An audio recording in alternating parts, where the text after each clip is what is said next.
Welcome to the next big thing. There are few countries as big as Pakistan.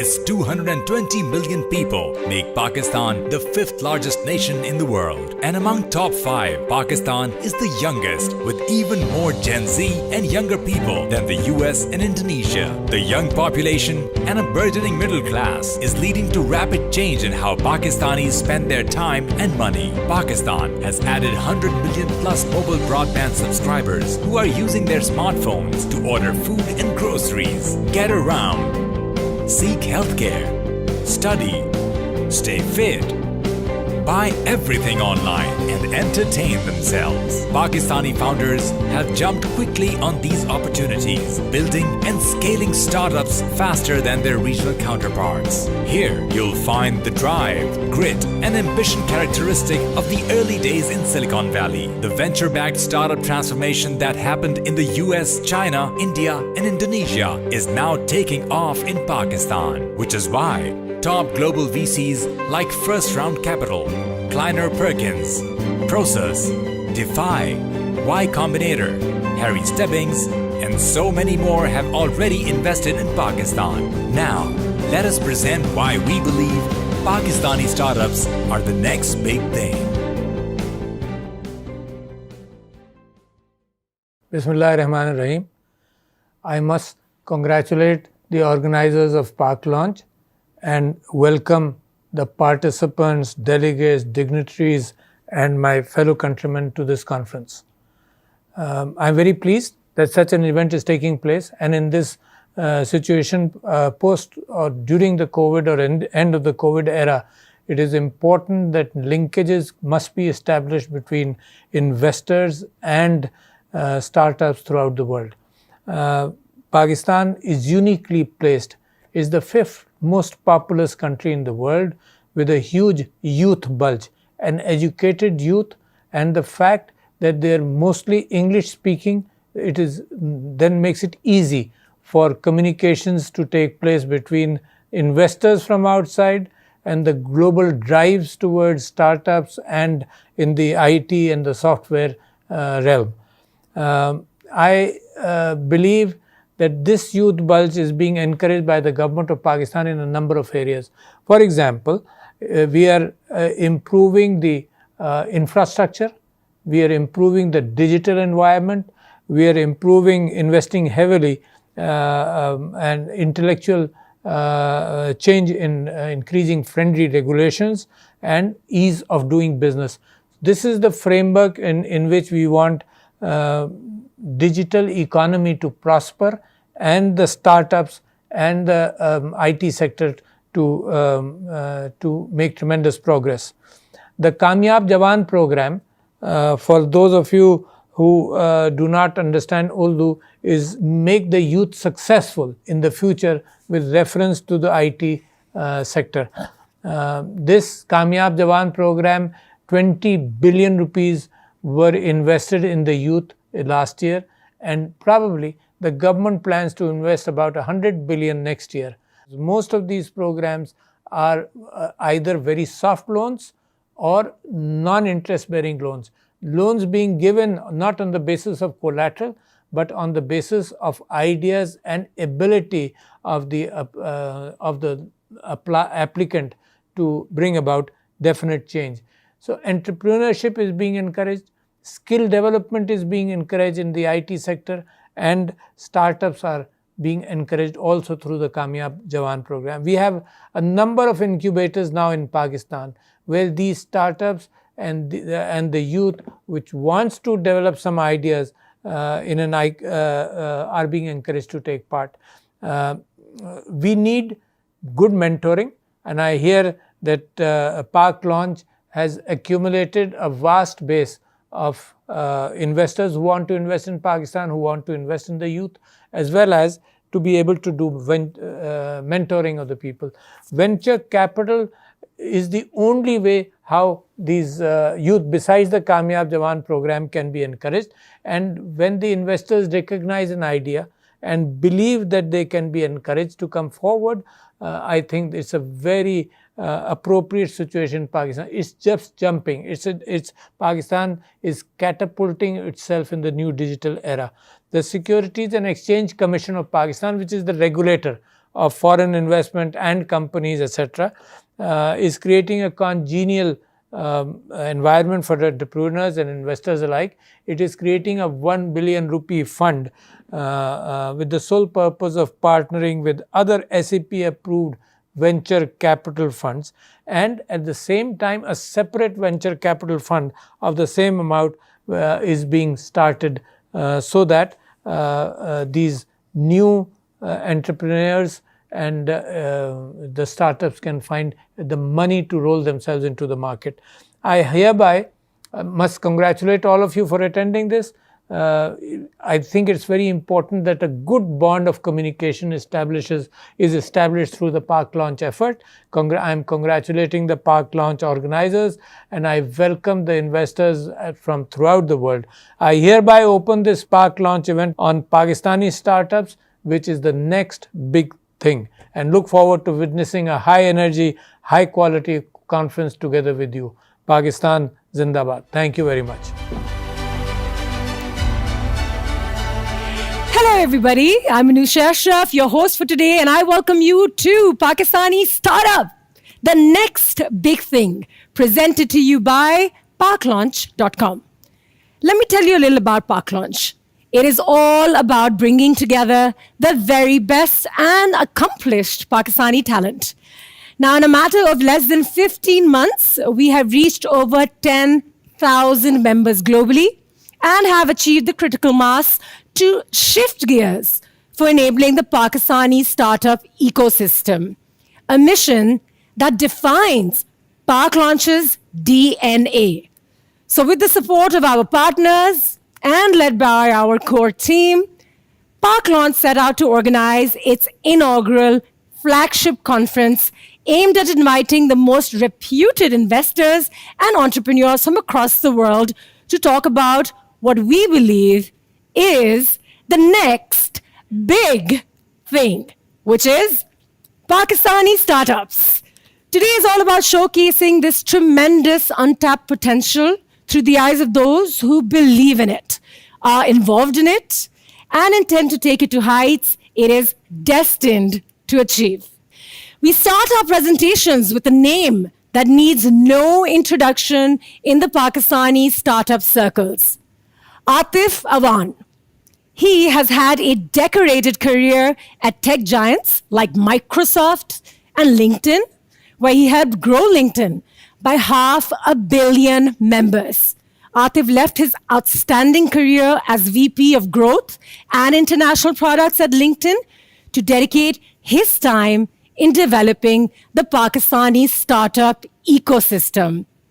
He's established Indus Valley Capital in 2019, and through his reputation, hard work, and network in the Silicon Valley, he has already become one of the leading VC funds focused primarily on Pakistan. They have led the first rounds of Bazaar, AimFit, Remote Base, Marham, and the recent story in Spotlight, Airlift, which has landed the highest ever private funding round in the history of this country. So today, Atif will talk to us about why Pakistani startups are truly the next big thing.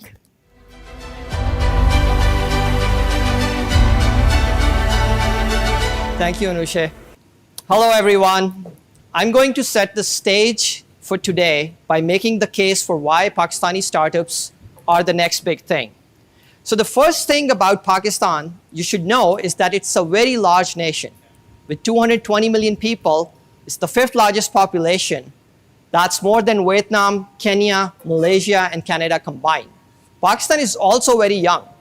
While the median Indian or Indonesian is a millennial, the median Pakistani is Gen Z. And what that means is that for the next 2 decades, every retiring person from the workforce will be replaced by 3 young, internet native, more productive people, creating a huge demographic dividend and being the tailwinds for more production and more consumption. Pakistan also has a very strong middle class that's growing. According to an Ogilvy and Mather study, Pakistan's middle class will grow to 122 million by 2025, which is the largest absolute increase after China and India. Now, COVID might change those timelines a bit, but the point remains that Pakistan will have one of the largest expansion in middle class. A young population and a growing middle class, what that leads to is a rapidly rising consumer spending. If you visit Pakistan today, you'll notice that in the streets, in the restaurants, in the malls. Today's Pakistan is remarkably different from any preconceived notions you've had from a prior period, or worse, from selective media coverage. Even with the COVID impact, we expect Pakistan to have $360 billion in consumer spending by 2027, which creates multiple multi-billion dollar markets for startups to go after. Speaking of COVID, Pakistan on the whole has done a really good job balancing the public health and economic impacts. On the public health front, Pakistan has managed to avoid its healthcare system from getting overwhelmed. And while any death is a death too many, the cumulative confirmed COVID deaths in Pakistan per million people is currently at 113, which is lesser than India by a factor of 3, lesser than Indonesia by a factor of 4, and lesser than US by a factor of 17. On the economic side, The Economist recently did a study ranking the top 50 global economies on return to normalcy. Pakistan ranked number 3 after Hong Kong and New Zealand. And because of that, Pakistan's GDP contracted just a little bit, 0.5% last year, and has already bounced back in a V-shaped economic recovery to almost 4%. Now, we've talked about a young, large population, a rising middle class, and a huge market. But the question that remains is why now? So let's think about what is it that takes for any startup ecosystem to scale. It takes 3 things. Number 1, internet at mass scale. Number 2, founders in startups. And number 3, venture capital or VC. And these 3 things form this really nice flywheel, which starts with the internet, which is a precursor. So only after you get enough internet users, you actually attract the startups and founders to come and really go after the large problems. And it's only then you also attract the venture capital, the earliest venture capitalists to take a bet on a market. So internet enables both of them. But there is a really nice feedback loop between the startups and the VCs themselves as well, which is the more founders, high quality founders and startups you have in a market, the more venture capital that market attracts. And in turn, the more venture capital that's coming to a market, it pulls more founders, potential founders from the sidelines to actually join the playing field. And these two reinforce each other. And then as more startups build these products and services that masses can use, what that does is it increases the value of being on the internet, spending time and money on the internet. And that in turn drives further growth in internet usage, completing the flywheel. So let's look at how Pakistan is doing when it comes to this flywheel, one thing at a time. So starting with internet, the last 5 years, Pakistan has seen remarkable growth in internet adoption due to huge gains in affordability. An ITU study in 2019 showed that internet in Pakistan is actually cheaper than the regional peers like India, Bangladesh, and Sri Lanka. 1.5 GB costs you a little less than $1, and it's gotten cheaper since. And because of that, Pakistan has quickly attracted 103 million internet subscribers, and internet usage in petabytes has doubled in every single one of the last 4 years, thus creating a foundational critical mass for startups. Now, the second thing you need is tech talent, founders, and startups. So Pakistan has that tech talent in abundance to create successful venture-backed startups. We have about 400,000 software engineers. We have 20,000 CS and IT graduates coming out of universities every year. And we have more than 30 incubators and accelerators in the country. But more importantly, we have unicorns with significant teams in Pakistan. What these teams do is they enable a base layer of talent. And in particular, Careem has been a training ground for future founders. All the while, they competed and won over Uber in the MENA and Pakistan region. And that's the reason, just like there is a PayPal mafia in the Silicon Valley, there is a Careem mafia in the region, in particular in Pakistan, that has been the driving force for some of the earliest leading startups. Now, these startups have gone after every single vertical, every large market, and they're bringing them online. So starting from B2C e-commerce to B2B retail to ride-hailing, fintech, health tech, trucking, you name it, you already have multiple startups. Here I'm just showing the ones that have raised more than $1 million already. Okay, so we talked about the internet, we talked about startups and founders. Let's talk about VC. So Pakistani VC ecosystem, it really hit an inflection point in 2019, starting with Baikia's Series A round, and then later first round capital leading a $12 million Series A round of Airlift, which was largest in the country, but more importantly, this was the first investment by first round capital in all of Asia in over a decade. And that brought a lot more investors to look at Pakistan. So starting from that, the ecosystem starting growing. 2020 saw a lot of growth, but 2021, this year, is where we have remarkably seen the breakout growth. Already this year, there has been $233 million in venture capital invested in Pakistani startups. That is more than the last 5 years combined, and it's still September. So we have more coming. And it's not just the dollar value of the money that's coming in, it's the quality of the VCs who are investing in Pakistan. Some of the top tier VCs globally, including first round capital, Kleiner Perkins, Process, 20 VC, Buckley Ventures, Y Combinator, DeFi, Wavemaker, and so many more, as well as companies like Stripe, Visa, and Flexport have already invested in Pakistani startups, which is truly remarkable given the stage of the ecosystem and sets Pakistan apart from all other countries in MENA and Africa. What's equally exciting is how many of the best founders and operators in the world have also already invested in Pakistani startups. Just look at these names. You have Twitter, Medium founders, you have DoorDash, Flexport, TransferWise, Figma, incredible companies that we all look forward to, and their founders have personally invested in Pakistani startups, as well as a much larger list of companies where CXO and VP level executives have invested. Coinbase, Stripe, Shopify, Uber, Instacart, Facebook, LinkedIn, Instagram, Notion, incredible set of companies. And this list includes some of the best heads of growth in the world. I know many of them personally, and they are beyond excited to invest in these companies given the traction.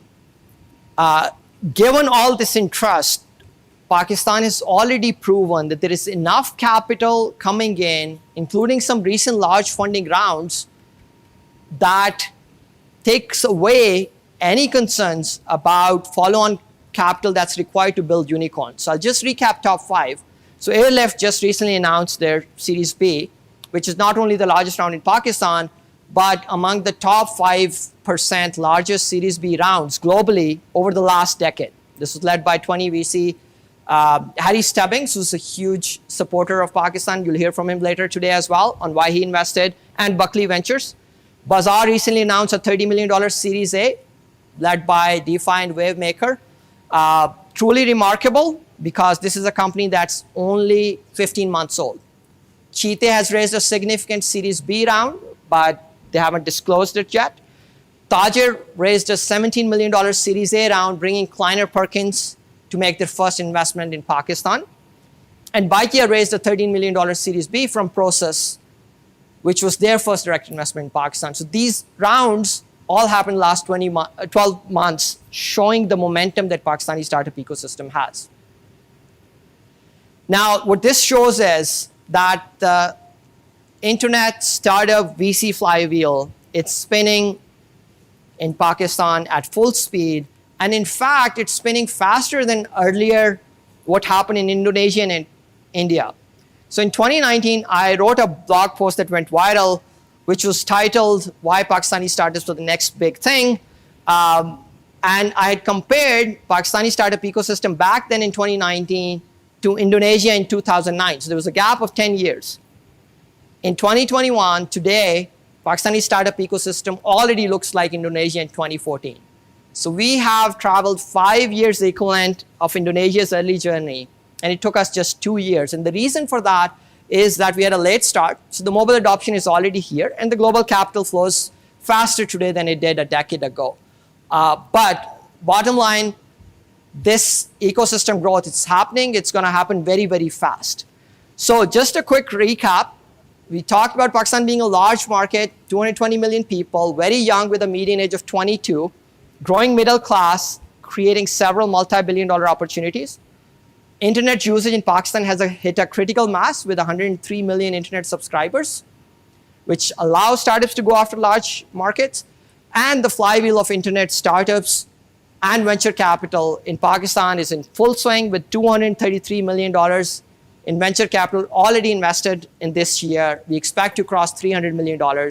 And what's happened in China and India and Indonesia has started to happen in Pakistan only faster. Pakistani startups truly are the next big thing. Thank you.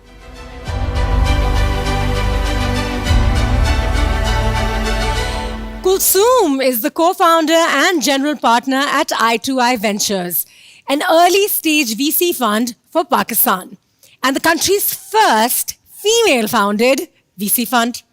Now, prior to opening the doors to I2I Ventures in 2019, Kulsoom was the founder of Invest to Innovate, I2I Ventures' sister entity, which she founded in 2011 to support and unleash the potential of young entrepreneurs in growth markets like Pakistan. Kulsoom is currently a non-resident senior fellow at the Atlantic Council and serves on the board of the American Pakistan Foundation.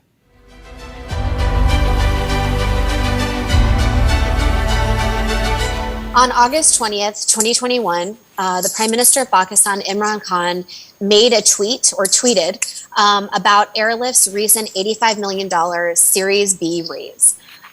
This is huge. The fact that the Prime Minister of Pakistan was actually tweeting recognition of the startup ecosystem in Pakistan and the innovation economy is enormous. It speaks to the validation of what the startup space means to the country. The fact that he said the government is fully committed to creating opportunities and speaks to where we are today.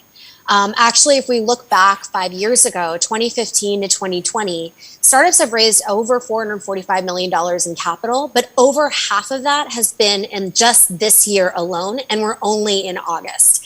So just imagine the fact that we've already raised $233 million. It actually speaks to the velocity and the speed at which the startup ecosystem is gaining ground right now. But it's really important to ask, why are we here today? How did we get here? And how far have we come? It's also important to know that this didn't just happen in a vacuum and it didn't happen overnight, but there's been evolution that led us to where we are today. My name is Kulsoom, and I'm the co-founder and general partner of I2I Ventures, which we opened our doors to our fund in 2019. But I've been a player in the Pakistan startup ecosystem for the last 10 years through the sister entity of what I founded, Invest to Innovate. And back in 2012 in Pakistan, just to give you a sense, there was only 2 private incubators and accelerators in the country with 0 significant funding sources. If you were an entrepreneur back in Pakistan, you really had to have the network in order to try to raise money for your business. If we fast forward to 2020, there have been over 25 major incubators and accelerators, over 20 formal funders and investors and growing, and over 80 co-working spaces. It speaks to the fact that there has been a support ecosystem that's been growing in speed around the startups that are also coming up in the market. And what's really important is that as much of international VC attention coming into Pakistan is really exciting, what we really need for the sustainability and the longevity of this ecosystem is also a local venture capital space. And we've actually seen that growing as well. The fact that there's over 10 VC funds, local angel syndicates that all play a role in these deals, right? That actually help international VCs navigate the space better by investing. They're also helping startups be able to overcome some of the obstacles that happen in a high friction market like Pakistan. What also started to change is the regulatory environment. I've been a really vocal critic of the fact that over the last 10 years, one of the biggest things that's really held back the startup ecosystem in Pakistan has been the regulatory barriers that have been onerous and have actually created a ceiling on the innovation economy in Pakistan. But that's begun to change. In the last year, we've had a very progressive people at key regulatory bodies, the State Bank of Pakistan and the Securities and Exchange Commission, that have enacted regulatory changes with the support and help from key stakeholders in the ecosystem that have been game changers for the space. We've actually seen, as an example, one big regulatory change that happened was that startups in Pakistan, Pakistani tax residents can now set up holding companies abroad, which means they're much more able to attract international VC attention and money and lower the risks overall. We've also seen the State Bank of Pakistan lower some of the barriers that was occurring around the financial technology space, therefore allowing the fintech space to really take off. Those things in general have been really exciting and have really kind of been able to support the flywheel effect that's been happening with the funding rounds that we're seeing right now. What we've also seen in the past year is that the pandemic, as much as it's been a tragedy around the world, including in Pakistan, has also pushed digitization in the space. It's been allowing people to go online and be more comfortable with buying online. And if we were to actually just look at and zoom in on the last 2 years of 2019 to 2021, where we really started to see that inflection point, in 2019 and 2020 combined, startups raised a little over $100 million in capital. But in 2021, we're actually seeing that double, right? Just this year alone, just by August of 2021. What's also really exciting is that a lot of the deals that were happening in the last 2 years have mostly been pre-seed and seed stage deals, but we're seeing a higher number of deals happening at Series A and Series B, which actually speaks to the fact that companies are graduating to later stages of investment. And if we really want to see exits take place in this market, that's actually a really exciting trend to pay attention to. If we were to zoom in on two of the most exciting sectors, the sectors that have raised the most amount of capital, as much as we see in other emerging markets, e-commerce has been the biggest in Pakistan. From 2019 to 2021, startups in Pakistan in e-commerce have actually raised $244 million, but over half of that has just been in this year alone in deals like Airlift, Retailo, Cheete, Tajer, and Bazaar. We're actually seeing, as people have been going online, as like mobile penetration, broadband penetration, all of those things are all happening in tandem. We're just seeing more people buy online and these startups that are coming up being able to service that huge demand that's happening. And as the e-commerce space is taking off, as I was mentioning earlier, the barriers, the regulatory changes that have lowered the barriers for fintech means that the fintech sector is taking off. And although fintech has actually raised only a fraction of what e-commerce has raised, $44 million since 2019, the fact is that the last year of regulatory changes have really allowed the fintech space to take off altogether. So while the number might be smaller, the quantum of deals is equal to what we're seeing and almost equal to what we're seeing in e-commerce. And actually over half of that money has happened just in this year alone in deals like K-Trade, Tag, Finja, SadaPay. We're seeing deals in payments, in neobanks. We're seeing companies come up in asset management. So we're seeing the full gambit of that sector really take off, which is really exciting for what needs to happen for this emerging market altogether and for this innovation economy. If I was to zoom out, I've been working in the Pakistan startup space for 10 years. And what really motivated me, what really inspired me was because I believed in the potential of this market and I believed in the potential of its people, especially its young people in Pakistan. And I believe that we were more than negative headlines of what people might have been reading over time about Pakistan. Today, these are the news headlines that we're also seeing about Pakistan today. And it makes me so incredibly proud to be part of an ecosystem that is pushing things forward in such a positive way. And we're only at the beginning. So I'm really excited for you to be part of this, to take part of it with us, and to be part of what we're going to see happen in the future.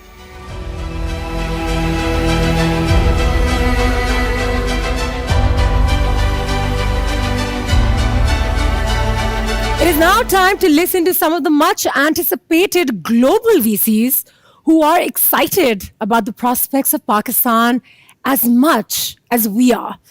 We have some big names lined up and ask them about their interests in the Pakistani startup ecosystem, their investments in the country, and how they go about identifying opportunities.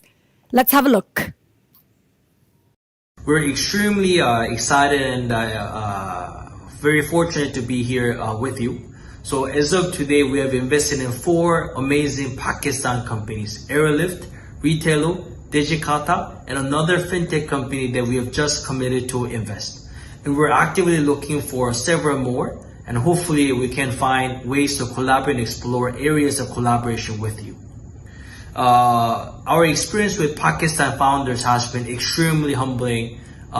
We always feel that they're full of passion, dream, and vision, and also they have a very focus on discipline, which I humbly respect a lot. One, because the talent is so incredible in Pakistan on the engineering and customer success front, and 2, that in this kind of crazy war for talent, actually building a team in Pakistan is very economical. And with the sort of rapid move to kind of digital communication and working from home, that it's much more normal to do meetings and stand-ups and collaboration through Zoom. And so the teams that used to feel very alone based out of a Pakistan office are now feeling much more integrated with teams based out of Pakistan, which is great. I think with so many incredible countries that in the US are already multi-billion-dollar valuations, sometimes trillion-dollar valuations, that are not targeting the Pakistani population. And if we use our talent to actually build that for Pakistan and serve just Pakistan, which is 216 million people, that very iconic companies can be built. Hi, I'm Teddy Himmler, a global investment partner at Antler, and I'm thrilled to witness Pakistan's digital transformation. In 2014, when I was at SoftBank, I began investing in Indonesia, and I saw how in 6 years, market capitalizations exploded from less than $1 billion to hundreds of billions today.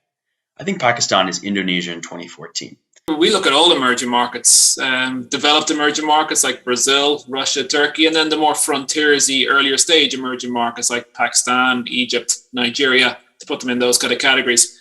And Pakistan is early and has early, fintech opportunities as a result.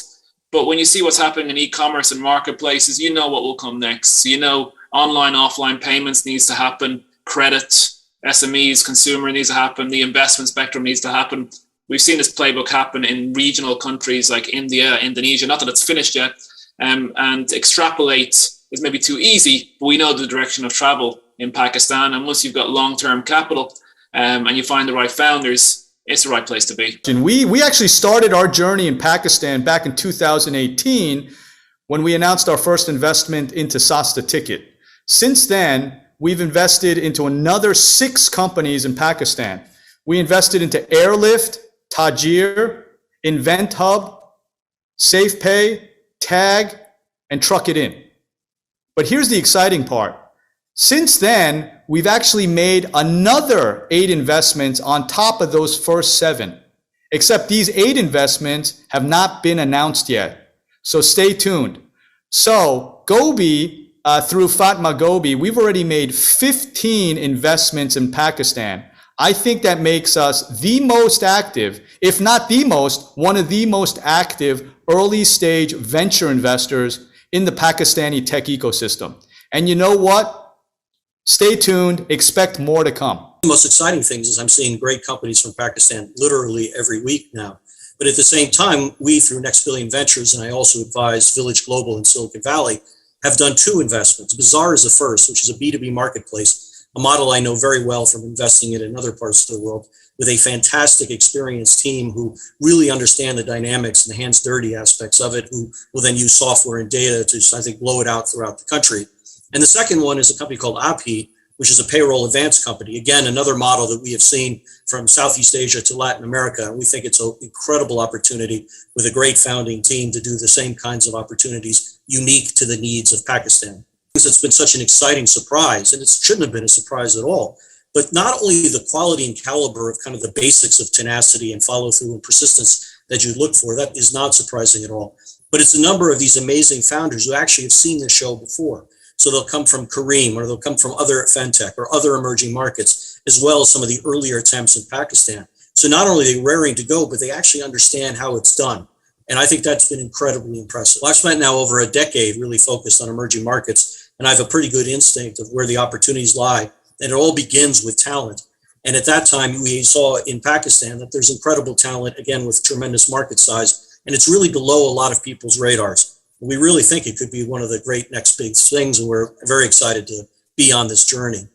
So we've now made 3 core investments in Pakistan: Airlift, the on-demand delivery business; Tag, a local challenger bank; and Bridgelinks, the freight marketplace. And we invested in each of them for different reasons. Airlift was our first investment in Pakistan and was truly a bet on the founder and the broader market thesis. Prior to Quiet, I ran finance for Shift and e-commerce for cars business in the US that went public last fall. And Quiet was previously an investor in Uber and Turo.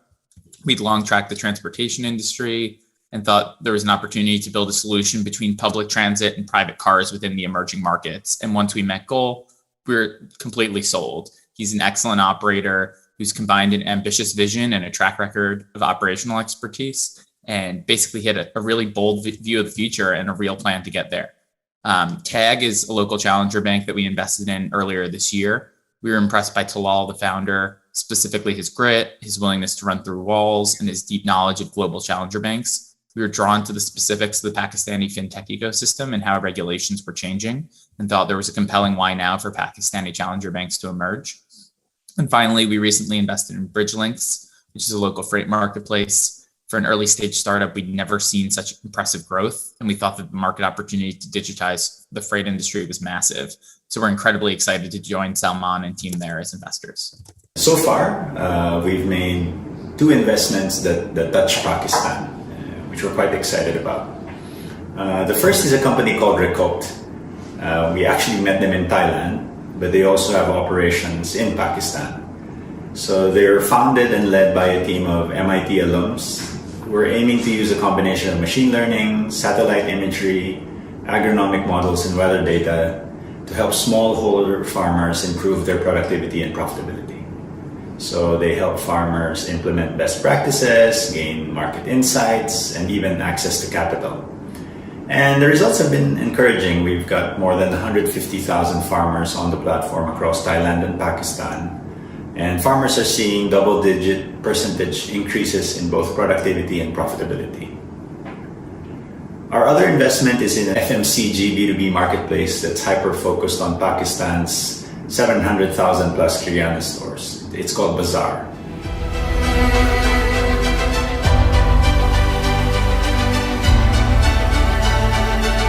Now it is time to hear some trailblazing founders as to how they view the potential and future of the Pakistani startup ecosystem.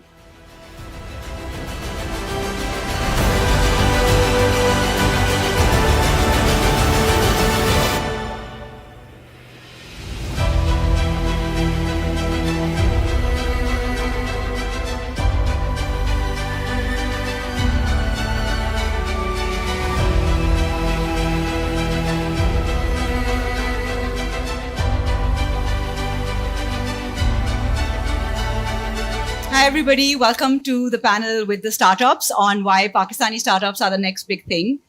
Great to have you all over here. So as we know, who are working in Pakistan, Pakistani startups have raised over $230 million already this year, which is more than 3.5 times what they raised last year. And I'm really happy to say that amongst all of you, I think we have around between 180 to 200 million raised between the companies that we have over here today. So really exciting. Thank you for taking the time out, and hopefully we'll have an interesting discussion. So diverse experiences, diverse products and services that you guys are offering. So I'm going to start off with asking a question that I'd like all of you to answer, which is, what is the problem or the opportunity that you're looking to address or to solve? And while you're doing it, what is the biggest challenge that you're seeing right now, and how are you looking to address that challenge? So Kasif, I'll start with you. Would you tell us a little bit about Finja? That would be great, please. Yeah, thank you. look, Finja is a digital lending platform that focuses on MSMEs and their supply chains. And we have a few assets, and one of them is that we've got multiple licenses, and these licenses allow us to operate like a digital bank without any incumbent dependence, and that's the secret of the fast execution that we do. The other thing is that we don't compete with banks because we've got lending books of multiple banks, and that allows us to create the capital to lending. The other asset that we have is around partnerships that we've created with the FMCGs and with the distributors, sub-distributors, stockists and mobilizers, and that allows us to lend against stock, to the merchants. And, the problem that we're trying to solve is that Pakistan has, very little lending done, 2 to 3% lending in the country. And what we're trying to do is that we're trying to solve that problem. And already we are 7% of the overall, lending loans to the SME in this country. In the last 3 months, we did about 1 billion, in excess of 1 billion rupees of lending, which is $7 million.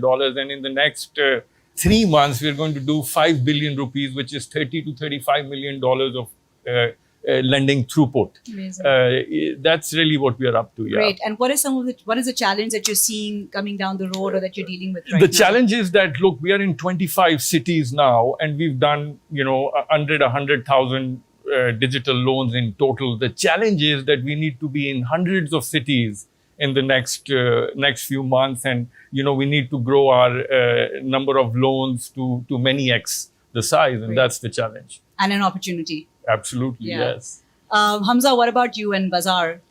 Thank you, Misbah. Thank you for having us. Thank you for giving Bazaar this platform.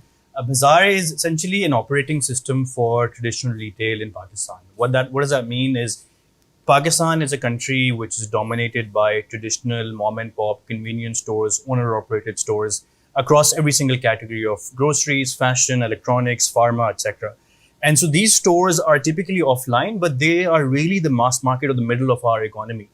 So Bazaar's idea is to start using the platforms they now have in their hand, which is a smartphone, to try and simplify their life and their business and help them grow and improve how they run their business. So a year ago, Bazaar started off with a simple product which would allow a grocery retailer to order about 1,000 products for their store, which they can sell, because that is something that they spend most of their time, their effort, and their capital on. So a year ago, we started off with a B2B commerce product that was essentially allow that.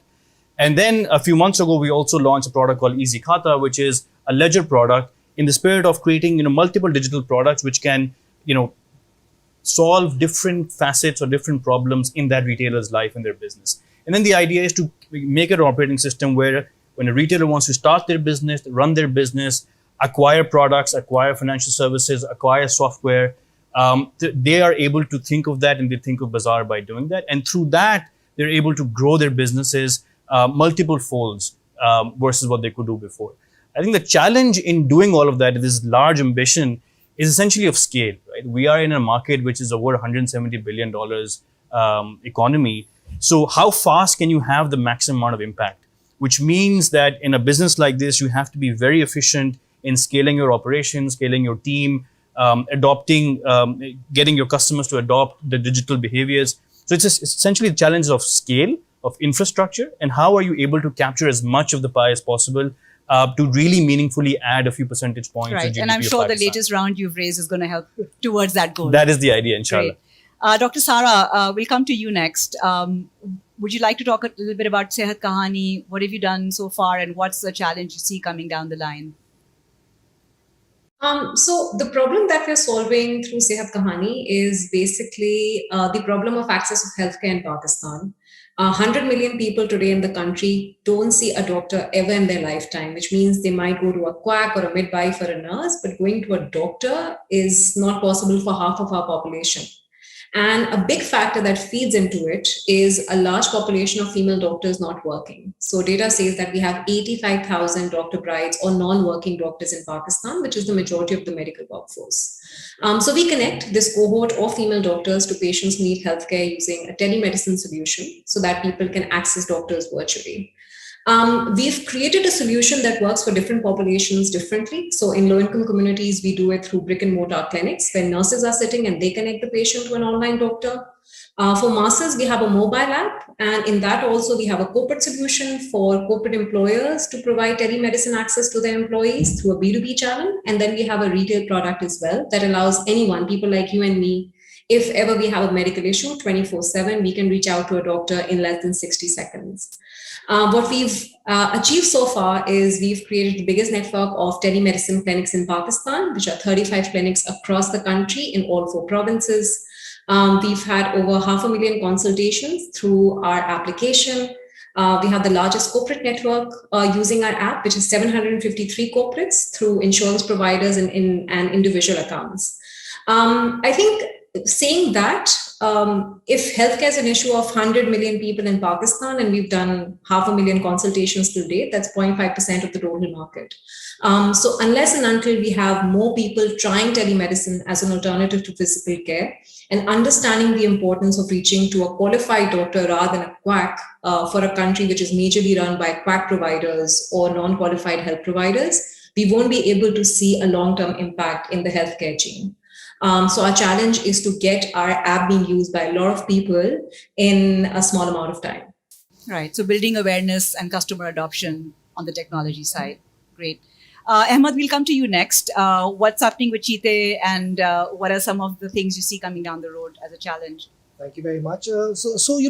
What we attempted to solve was the now commerce problem, what we've called now commerce, which is instant fulfillment. So what we've done is we've built multiple verticals and inherently a broad-based logistics fleet that can cater to those multiple verticals, whether they're our own or whether they're third party. And we do that through 2 vehicles. Cheetah is the more known B2C play that we do, but we also have Swift, which is more the digitized version of the courier model, which has digitized the COD business. So that's how we've decided to sort of build the logistics fleet and solve the fulfillment problem through what we are calling now commerce. People have talked about scale, so I won't mention scale again as a problem. The big challenge that we're facing on the customer acquisition side is this discount-driven economy. Right. I don't want to say that our consumers are discount seekers, but I just said it. But anyway. Pakistanis love a bargain. Yeah, right? exactly. Yeah, we're always looking for bargains. Let's just say they're price conscious, right? So for price conscious people, every discount is very valuable, right? And over the years, as in every sort of third world market or frontier market, what happens is that startups come, offer huge discounts, and and that's how they get people hooked and converted and do their customer acquisition. So now we're left with, or we're facing people who just don't want to engage without that discount. So for us, solving that problem and creating real value and getting the unit economics to work without giving discounts and getting to the scale that everyone is talking about is I think going to be a real challenge going forward. Great. Meher, will come to you next with Airlift.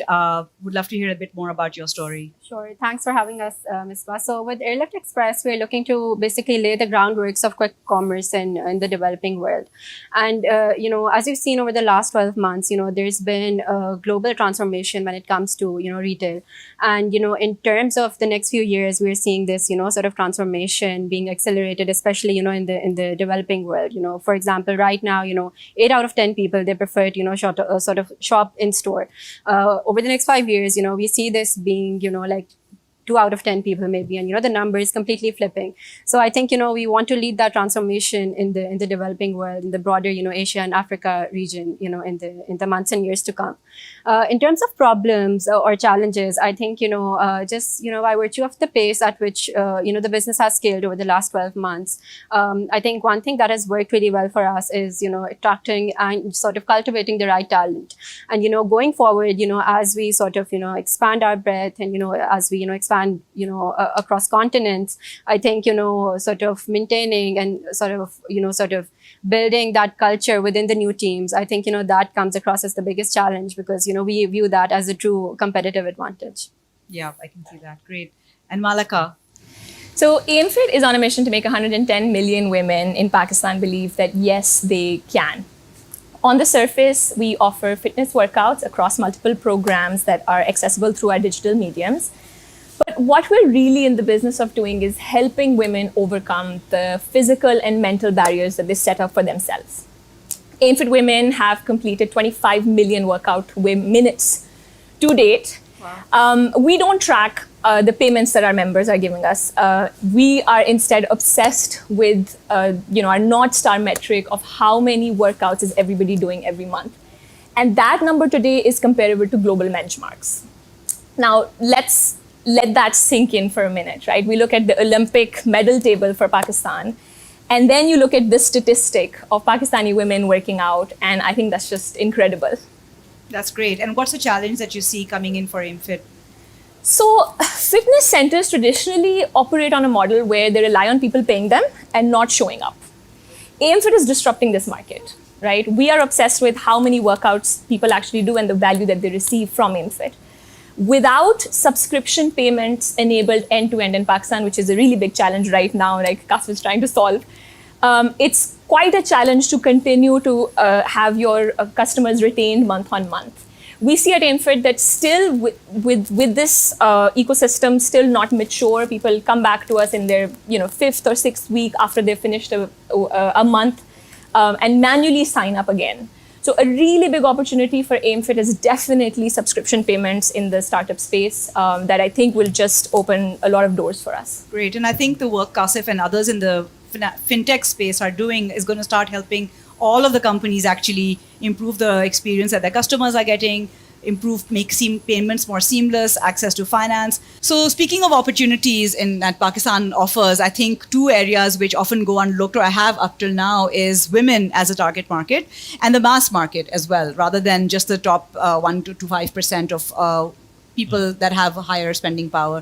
So I'd like to ask this question generally to all of you. Maybe we can start with you, Sarah, and focus on the women aspect because you work with female doctors. A lot of your patients are female as well. How are you looking at this opportunity of women that Pakistan offers?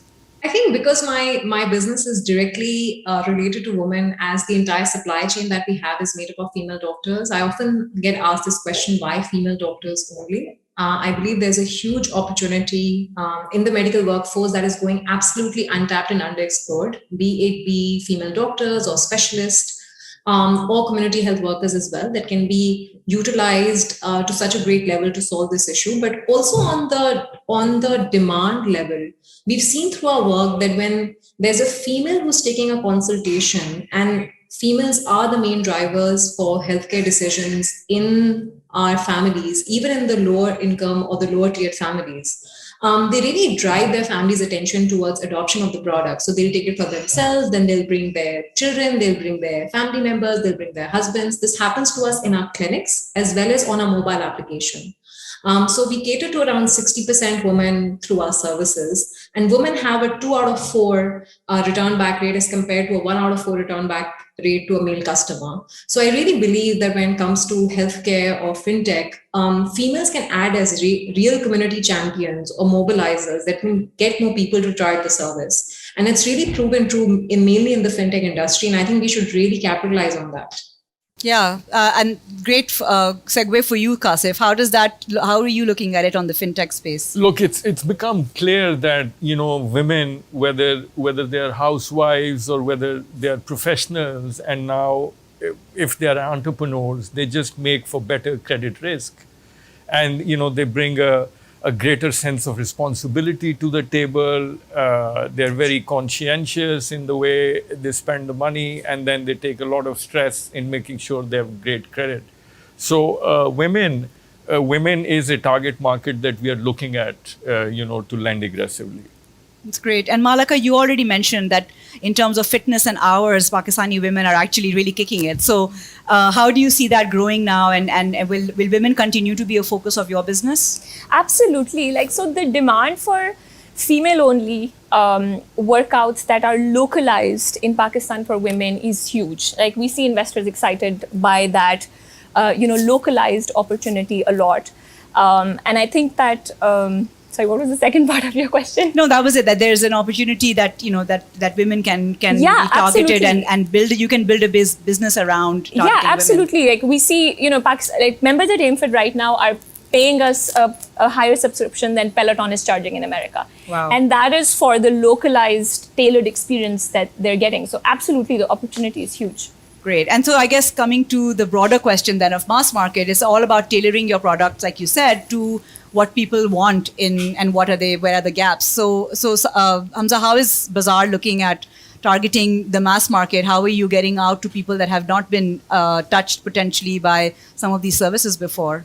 Yeah, so I think we're a country of 220 million people, and of course, there is a journey to touch each of that live. So we've taken an approach where can we see that in our social construct, in our economy, if you look at a grocery retailer, they have about 100 to 300 people or households or consumers walk into a small grocery store in Karachi or Lahore, which means that if you are bringing a dollar value or convenience or disruption to that grocery store, indirectly you're touching hundreds of lives that way. And so for us, that is the mass market today. And if we are able to digitize this corner store traditional retailer, in effect, we're actually affecting hundreds of lives. And the other thing we've seen is the way to digitize this market is like Malak mentioned, localized tailor approaches, right? So we at startups look at a lot of global benchmarks and emerging market benchmarks, and we try to do pattern matching as well. But there's also a huge case for how much can you tailor and bring the local nuances in how you're developing your product, your experience, your value proposition, even the language, your content, branding, etc. So at Bazaar, when we launched the commerce product, we've made sure that app is as simple as possible. If you can use WhatsApp, which most of the mass market who are digitally enabled in Pakistan can use, you should be able to use the Bazaar app as well. And similarly with Easy Khata. Great. And so Meher, coming to Airlift and Airlift Express, you're actually looking at getting to customers directly, right? And so how is that helping you reach people that otherwise potentially earlier were not accessible? So great question. I think we started Airlift 2.5 years back with the sort of goal of creating self-empowerment. First with our mobility vertical, and now with quick commerce. So I think it is basically centered around self-empowerment and agency in the way that people who had to first walk out of their houses, women, elders, they now, have everything available, in the palm of their hand. So I think, that's how we sort of, view this sort of transformation and this transition from, offline to online, and, bringing everything, sort of at your fingertips. And I think, that's sort of, what we want to, accelerate Pakistan's path towards. And, whoever has a smartphone, whoever, has access to internet, has access to all these things. So I think that's what's most exciting about what we're building. Great. And then from quick commerce to now commerce, Ahmed, have you seen a change in that adoption after COVID, and have things sped up in that space? Absolutely right. The joys of operating a marketplace are such that you have the riders on one end who you're trying to digitize. So now all the riders have apps, as you know, with them. And then you have the vendors, like, who you need to digitize, because you don't want to be calling them up to place orders. So now they're digitized. And then obviously you have all your customers, because the only way for them to place an order is through the app. And we have over 100 million apparently smartphone users now in the market. So the way the marketplace works is, if someone wants to start their own business, we are there, and we're like, okay, let's digitize you, let's grow your income. If you want to be a rider, and again, use that to grow your income. And then ultimately, you get to an income level where you become the customer. So it's the beauty of interconnecting everything, right? On one hand, you're helping people make money. On the other hand, you're helping them spend money and, get value for money, whether it's, through better deals, through cost efficiencies, where you can offer better pricing. Yeah. So I'm being told we're running out of time, but we'll go a few minutes over. So Hamza, I'm going to ask you, as you've just recently raised your round, and I'll come to you after this, Meher, what are some of the things that you're hearing investors, both local and foreign, ask you in terms of what do they want to know about your business or Pakistan? And what has been something that either has surprised you or has surprised investors that you have been able to tell them about the country? Yeah, I think I'll come to the surprise first. The biggest surprise has been when a year ago, when we were raising a pre-seed round to now raising a Series A, how the narrative has completely changed so quickly. And so earlier, a year ago, people would ask about Pakistan, the fundamentals of the market, about security, about politics, about talent. But now in this Series A, I think it was more and more about the fundamentals of the opportunity, how big the market is, what is your approach. So we're very close to playing a level field across all of the emerging markets. So we have now sort of surpassed that conscious bias, especially an international investor would have, all right, Pakistan is something unfamiliar to them. And with past 1 year, I mean, you look at Airlift, you look at Cheetah, you look at Finja, we've now all raised essentially money primarily from international investors.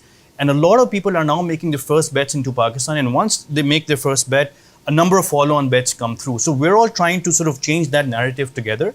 But alhamdulillah, so far, that narrative has changed very, very quickly. And when you talk about what are they asking about, they're really interested in, all right, how is the digital penetration increasing? Do you have the right talent base to build the kind of ambition you want to go after? Does the market have enough fundamentals and juice for you to sort of, respond to the digital disruption that might happen? And then does the macroeconomic condition support it? Earlier, you would ask, where will you get your Series B, or where will the exit come from? Those questions are no longer being asked. The capital constraint or that bias is now being very, very quickly removed. And we're now at that level playing field of, competing with a Silicon Valley startup and in a Pakistani startup. We're talking to similar funds, similar questions, and similar the size of the opportunity. That's great. And Meher, at Airlift, I'm assuming you've seen something similar in terms of the investor interest? Yeah. So I think, in our experience, the scarcity, it doesn't lie, in terms of capital. I think it's more around, the talent and traction. So, in our conversations with investors, both global and local, we've seen a lot of excitement around the team that's executing on the ground. And I think that's what, most of them bet on, and that's what, they get most excited about. And I think that reflects in, what the organization or company is able to achieve, in any given time. So I think, it's been phenomenal. I think, it sort of, also breeds confidence into the Pakistani market, into local talent. And I think, that was something, that perhaps, we wouldn't have expected, when engaging with, big names, globally. So I think, that has definitely been That's great. So I guess we can all agree that Pakistani startups are the next big thing. There's no question mark at the end of this title. So I guess we're all on the same track. Thank you for your time. That word next and become the big thing. The big thing. Thank you all for your time. It's been great talking with you. Very short, but I'm glad we were able to have a chat. Thanks for having us, Misbah. Thank you. Thank you. Thank you, Misbah. Lovely meeting you all. Thank you.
Earlier, you heard the first group of global VCs. We now go to a few more and understand why they believe Pakistani startups are the next big thing. How does our progress compare to peer group countries? And what part does the quality of Pakistani talent play in realizing this very vision?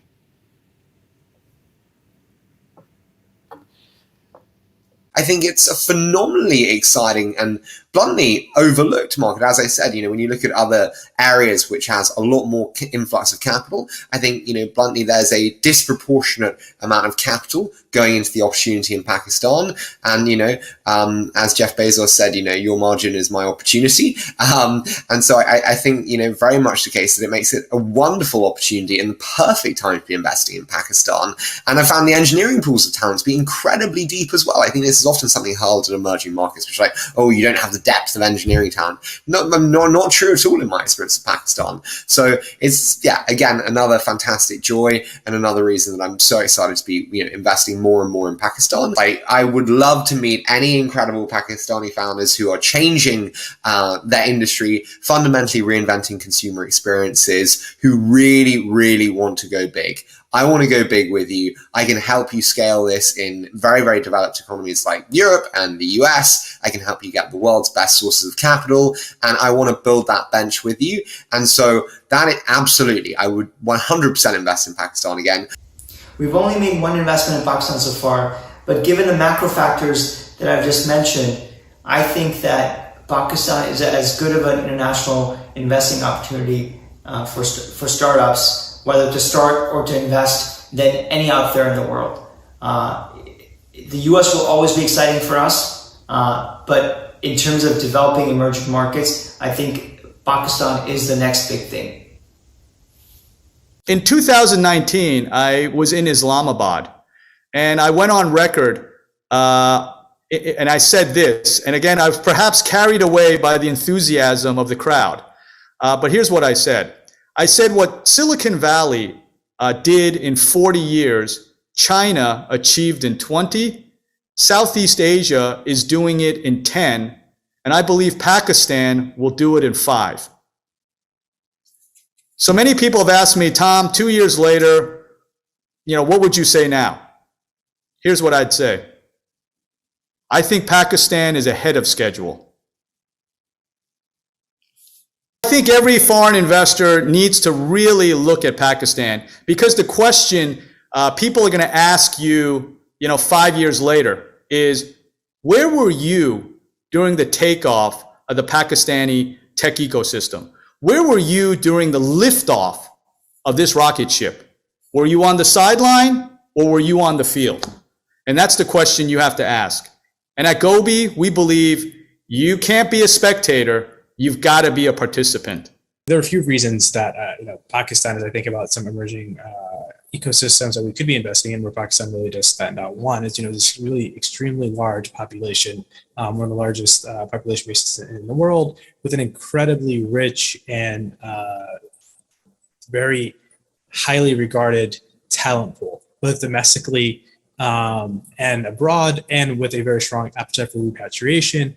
So folks who are, really getting their feet wet and really building up their skill sets in some of the best tech companies in the world, who are now launching some really incredible companies in Pakistan, and people who are internally, domestically trained in Pakistan and really, cut their teeth building great businesses from the ground up. There's a government that's invested in the digitization of the economy and supporting the innovation therein. Rising digital adoption, mobile first centricity, et cetera. There's just so many reasons that I think Pakistan is going to be the next big place, and it's almost a good. It's all good. Selfishly, you always want to be forefront of these markets opportunities as an investor, but there's just so many rich companies, so many amazing things that are going to come out of it. I think that there's opportunity for everyone to get involved, and I'm definitely actively looking for my next investment in Pakistan. So excited to be a part of the program here today, and looking forward to the many more pitches and companies that I get to meet. We're really excited about what we're seeing, in particular with our recent investments into Dawai and Retailo. fantastic founders that have been able to carve out niches in Pakistan that expand globally, which is always what we're looking for. Pakistan in and of itself is a great market, but 500 in particular is looking for companies that are really going to be able to expand into markets around the world. So what we've seen in Pakistani founders is the ability to really carve out that niche, build product quickly, be able to make the global connections necessary to raise capital and to grow the business. And we're quite excited to see, especially in terms of fintech in Pakistan and more coming out in infrastructure and even health tech, of course. There's a lot of opportunity, and we've been watching the market very closely. We've made one investment in Pakistan so far. We hope to announce soon, and we certainly plan to continue to invest in the country. One of our core values as a firm is to operate with depth of conviction. We have meaningful conviction that Pakistan is an extremely attractive region for investment. And, a main premise of our role as early stage investors is to identify and invest behind trends and opportunities that we believe are going to be the next big thing. And we see significant opportunities in segments that are waiting for huge technology-based companies to be built. As a firm, many of our core investments are in the US, but we have also made investments in other regions, including Latin America and Africa and others. I think if you survey fast-growing regions that are capturing a large share of global investments, like parts of Latin America, Africa, Southeast Asia, etc., the fundamentals of the market opportunity in Pakistan rank very highly and compare very favorably to a lot of these regions. Pakistan is definitively one of the most exciting markets to look at from a technology investing and ecosystem standpoint. I believe that you can create great companies in Pakistan based on all of the infrastructure and the ecosystem that's been created there. And that will serve not just an unaddressed market in Pakistan, but also in economies in the region itself. The biggest advice I would give for companies and VCs who are looking to invest in Pakistan, they should actively look to be part of the PakLaunch community, number one. Number two, they should really look to try and connect and think about the different markets where there is a huge opportunity to invest in. And probably third of all, really understand that this is a long-term investing strategy, as it has been for many, many years in the venture industry. And I think those opportunities exist in Pakistan more than ever before. It's been great. I think it's been evolving over the last couple of years. I think, one interesting and major trend I'm seeing is that more and more folks who have gotten experience in startups, even abroad or in the US, are coming back in increasing fashion to Pakistan and are leading the charge in a lot of these new companies. And so I think what's bridging and what's happening is that you have folks who've seen success in Silicon Valley or seen what good looks like in Silicon Valley and are taking those learnings back to Pakistan and building some really impressive companies, and also know how to set the bar in terms of how to run a company and the talent that's required to make some of these companies get to scale. And so I think it's a big change that's happening, and I think it's an exciting change to see more and more people going back to Pakistan and launching startups in the Pakistani ecosystem.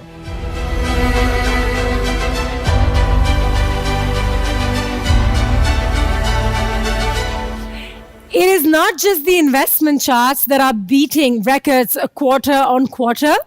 As the Pakistani startup ecosystem passes its maturity milestones, there are a number of local and global success stories led by some amazing founders. And today, we will spotlight a few of them. I'm going to be starting with one of the most well-known enterprises from Pakistani founders, Careem. Careem is a ride-sharing venture. Careem Mafia is a big driving force behind many startups in the wider MENAP region. I am pleased now to invite Mr. Mudassir Sheikha, the CEO and co-founder of Careem. Let's hear his success story in his own words. Assalamu alaikum. This is Mudassir Sheikha. I'm the co-founder and CEO of Careem. In 2012, we founded Careem in Dubai with an aspiration to build something big and something meaningful. It started as a corporate car service, mainly serving professional services firms, then became a ride-hailing platform that expanded to 100 plus cities in the broader Middle East with 1 million plus captains. And today, we are racing to become the super app for this entire region. In 2019, after years of fierce competition, Uber acquired Careem for $3.1 billion with an agreement to keep Careem fully independent and focused on becoming the super app of this region. It is our strong belief that if we can simplify the lives of people through easy and reliable services on our super app, we'll be able to unleash the true potential of the country and drive an exciting wave of prosperity, not just in Pakistan, but in the entire region. Thanks for listening. Pakistan Zindabad. And thank you so much, Mr. Mudassir. Many, many congratulations on Careem's success. Next, we have Mr. Imran Ali Khan from the EMPG that owns and operates bespoke classified portals in emerging markets, primarily in the Middle East and North Africa, South Asia, and Southeast Asia regions. Imran Ali Khan, CEO and co-founder of EMPG. Before stepping into the property portal industry, he worked for such prestigious organizations such as Goldman Sachs and Deloitte.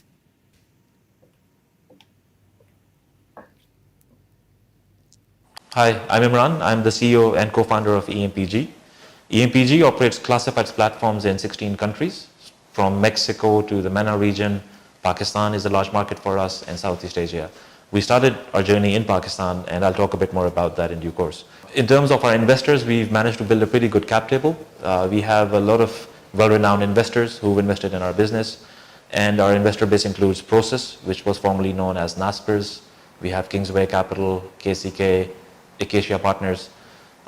From a geographical footprint, most of our investors, a lot of them actually are from the US, predominantly New York, and Europe, some in sort of outside of Europe as well. So overall, I would say that's it's been a pretty interesting journey for us in terms of building the business, getting a good cap table, building value. We were valued at over $1 billion, which our industry calls a unicorn. We crossed that threshold about a year and a half ago. So that's where we are today.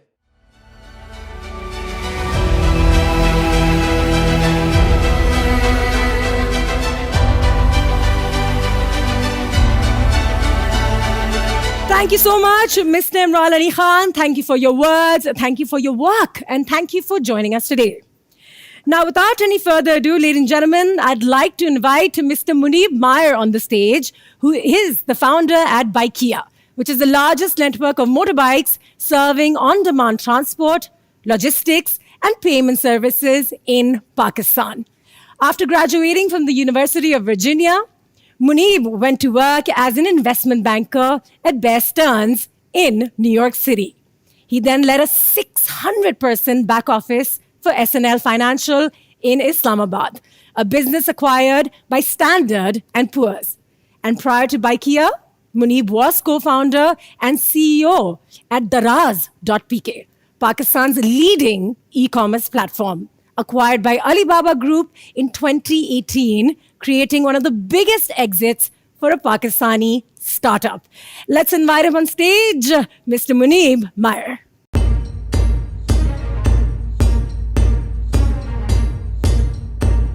खुददार है शाहकार है हर मंजिल पर हम तैयार हैं जहां जाने से मेहनत है प्यारी सब जोश से करने देखेगी दुनिया हर गली भी गूंजेगी Bikeia Biker जिंदाबाद पाकिस्तान जिंदाबाद Bikeia Biker जिंदाबाद पाकिस्तान जिंदाबाद Bikeia Biker जिंदाबाद अनजान सड़कों पर मंजिल से बाखबर ले जा रहे हैं लोगों को हर रास्ता हर नगर जीने में भरा एक जोश है खुददार है हम हमें होश है तो आओ सारे मिल के लगाए ये सदा Bikeia Biker जिंदाबाद. Hi, my name is Munib Meyer. I'm founder at Bikeia and really excited to speak about the opportunity in Pakistan today. If you really want to target the population of Pakistan, like we're talking about 250 million people, right? Ultimately, you've got to target SEC B minus, and that is over 100 million people in this country. And if you look at what's happened in the last few years, the internet has started becoming accessible to people on smartphones. So not on desktops alone, but smartphones. The internet is really it's one of the first times that people are using the internet on a smartphone. And so what we thought was, let's go out and leverage the two assets that the middle class has. One is a motorbike, the second is a smartphone. And Pakistan has a lot of motorbikes. What most people don't know is that not only is Pakistan the 5th largest population in the world, but it's also the 4th or the 5th largest motorbike population in the world. And so we started thinking about how do you leverage assets that people have, particularly the middle class. And what was strange was, 4 years ago, let alone even today, there was no platform in Pakistan's native language. It sounds really strange, but almost most apps in Pakistan today are in English, right? Catering to, again, the top of the pyramid, the super rich, the fluent in English. And so what we found an opportunity for was build an on-demand, hyper-local, that means within a city, product in Urdu. And so even today, I think we're probably the largest platform in Urdu. And what you see in the background is our app in Urdu on the customer side, but also on the driver side, right? Really build digital literacy. And I think we got very fortunate. We were supported by local VCs, Sarmaya Kar, Ithaca Capital. And then in the last couple of years, we've also had very, very renowned global investors like Prosus. And for those of you who don't know Prosus, it used to be called Naspers Ventures, is the largest shareholder in Tencent Group, right? They led our Series B round, and MEVP, which is largest VC out of the Middle East, and Terra's out of Southeast Asia. So we've had support to really build what is perhaps today Pakistan's largest matchmaking platform. So really excited for Pakistan and really excited for the opportunity to make Pakistan shine. And we believe Baikia is really going to make transformational livelihood changes in the demographic in Pakistan. Thanks.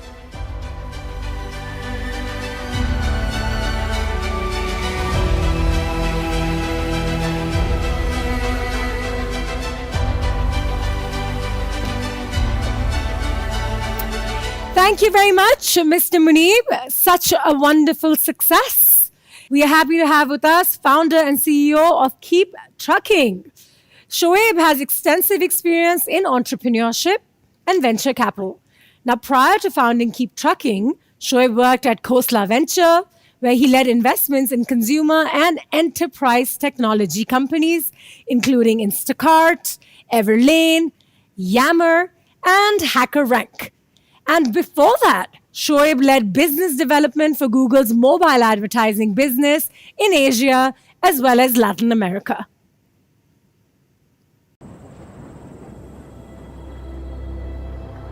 I believe the heart and soul of this nation has a lot to do with the trucking industry. Everything is brought to you by trucker. My truck is my livelihood. My truck is my second home. Keep Trucking plays a tremendous role between fleet manager and the drivers. It makes it easy for our drivers to communicate with us, and we can identify where our drivers are. It absolutely has enabled us to be a better team. After we've worked 70 hours in a week, we have to reset our hours. And that's where the software helps us determine when we take our time off. Electronic logs, dash cams. Technology has come a long ways. In the past, even if they weren't the cause of an accident, drivers have been held responsible, and Keep Trucking helps us identify if the driver was at fault or not. The driver's accountable, and it keeps us accountable. The culture is changing. There's such a need for drivers now. Let's get them all the help they can get and make sure everybody gets home safe and sound. When I started KT 8 years ago, I would have never guessed that Pakistan would play such a major role in our company's journey. Let me start by explaining what Keep Trucking does. We build hardware and software that improves the safety and productivity of businesses that power the physical economy. Think trucking companies, construction companies, oil and gas firms. They use our tech to ensure that their vehicles, their equipment, and their other physical assets are being operated safely and efficiently. From AI-powered dash cams and driver assistance systems to fuel management and regulatory compliance, we solve a broad range of problems for our customers. And today, we serve now more than 100,000 customers. We generate hundreds of millions of dollars of annual revenue. We have north of 2,500 employees with offices in the US, Canada, Taiwan, India, and of course, Pakistan. Early seeds have now grown to more than 1,500 team members in Pakistan, working on some of the hardest machine learning problems, distributed systems problems, computer vision problems. We're also selling to and serving customers from all over the world in Pakistan. To put it simply, KT would not exist in its current form without our team in Pakistan. The talent in this market is exceptional, but until recently has not had a chance to realize its full potential without leaving the country. But that is changing rapidly. Our success has paved the way for many other American and European startups to build engineering, sales, and operations teams in Pakistan. Companies like Sendoso, Podium, Speckit, and many others are building world-class teams in the country. Companies like KT is going to be the creation of thousands of new local entrepreneurs. We are training a whole generation of young people on what it takes to build great technology products, how to distribute those products efficiently and at scale, and the operating principles and cultural values that enable high-performing organizations. KT and our peer set will spawn many new companies, both inside and outside the country. This is something that we as a company encourage and that I am personally investing in. In just the past year, 3 of our former team members from Pakistan have started companies and have raised meaningful funding rounds from leading Silicon Valley investors. This is the first of many, many more to come. We are still in the very early days of the development of the Pakistani startup economy. And as with most emerging markets, there is going to be a broad distribution of outcomes and many failures. But the returns and impact for early investors will be outsized. Eventually, the world will discover what we have known for years. Pakistan is one of the largest untapped talent markets globally and is ripe for investment. The 20s are going to be transformational for Pakistan. And KT is proud to play a critical role in training and investing in the future leaders of Pakistan's economic growth. Thank you.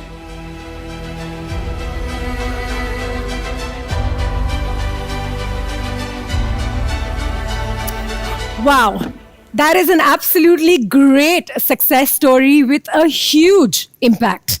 And now we have Mr. Uzair Garrett from one of the biggest homegrown tech houses. Garrett Tech is a center of excellence and it's an integral part of Disrupt.com, a designated R&D space and talent pool that innovates relentlessly. Cloudways, PureVPN, Savior, Supercrypt are some of their famous brands. I now invite co-founder and CEO Uzair Garrett to come on stage and share his success story. Did you know that there is a tech group homegrown in Pakistan that is fully bootstrapped and currently churning a revenue run rate of $80 million? If not, then it's time you meet Disrupt.com. The Disrupt.com story begins in 2009 with 3 university students who decided to give up safe careers, beat the status quo, and make waves of disruption. Ambitious and hungry, they experimented with product after product, solving global needs from a Pakistani home base. While covering expenses with client projects, the group bootstrapped the first cybersecurity product in 2009 from Pakistan. A second breakthrough came in managed cloud services, again a first for Pakistan. Athleisure, lifestyle, cryptocurrency, each followed in turn. Today, Disrupt.com is a fully diversified tech company with 8 SaaS products and platforms. This is a remarkable growth story, largely untold. We have had not one, but several runaway successes in these 12 years. Our brands have started to mature, and our revenue has been remarkable through changing market conditions. Today, we serve millions of subscribers and thousands of businesses in 6 industries and over 150 countries around the globe. By serving the tech needs of our customers wherever they are. Hello, my name is Uzair Garrett, and I'm the founding partner at Disrupt.com. Having spent more than a decade building tech products from Pakistan, having served millions of consumers and thousands of businesses across more than 150 countries, having spent time across some of the most pressing and emerging spaces of today's human lives, be it consumer privacy, cloud computing, cryptocurrencies, and generating more than $500 million worth of shareholder value. Here I am today to share our experience, our thesis, our aspirations, our belief system. I thought I should rather take the conversation forward and point towards an angle that we believe is basically the pinnacle of success of any budding ecosystem. It's a pinnacle that once an ecosystem reaches that level, the return to all those who participated in the success of that ecosystem is just increases multitudes.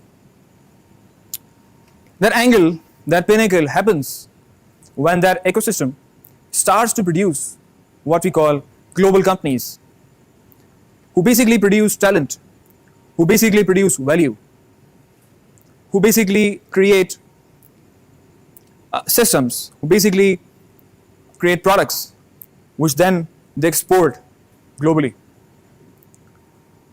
If we start to fantasize, if we start to preach what we call ultra long-termism, only then we believe that our ecosystem will be set into motion to achieve to that height of pinnacle, height of success, what we call, in maybe a few decades of time. And the case in point being the ecosystems that are all around us. There are fledgling ecosystems all part of the world that you can see, but you can count on fingers how many of those ecosystems have actually created world-class companies, have actually created companies that have gone on to conquer the worlds. How many ecosystems have actually utilized their local talent to create global impact? You can count them on fingers.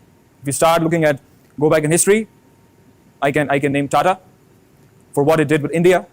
Then you look at Samsung's, what Samsung had done to the Korean ecosystem. And a recent example is of Atlassian in Australia. This philosophy at Disrupt.com is best exemplified by the work of Simon Sinek in his recent book, The Infinite Game. And our research, our reading of the market, our reading of the global macro indicators, our reading of the power structure in the region, how the geopolitical environment has evolved, makes us believe that the time is now. It's our choice whether we want to make the first move in setting up the right pace so that our ecosystem not only thrives, and has been thriving over the last few quarters, last few years, but actually it's set into such an escape velocity that it can escape that pull that many ecosystems have failed to achieve, despite their homegrown successes. To end my note, I would like to invite all the stakeholders in the ecosystem to share our belief, to look at it from the lens that we have looked over the last decade or so. And I'm not hesitated to claim that what we see can emerge from this ecosystem is not a unicorn, it's not a decacorn, if we are able to tame into that generational business mindset. Again, I'm repeating, if we are able to tap into the generational business mindsets, I see a hectacorn on the horizon. Thank you.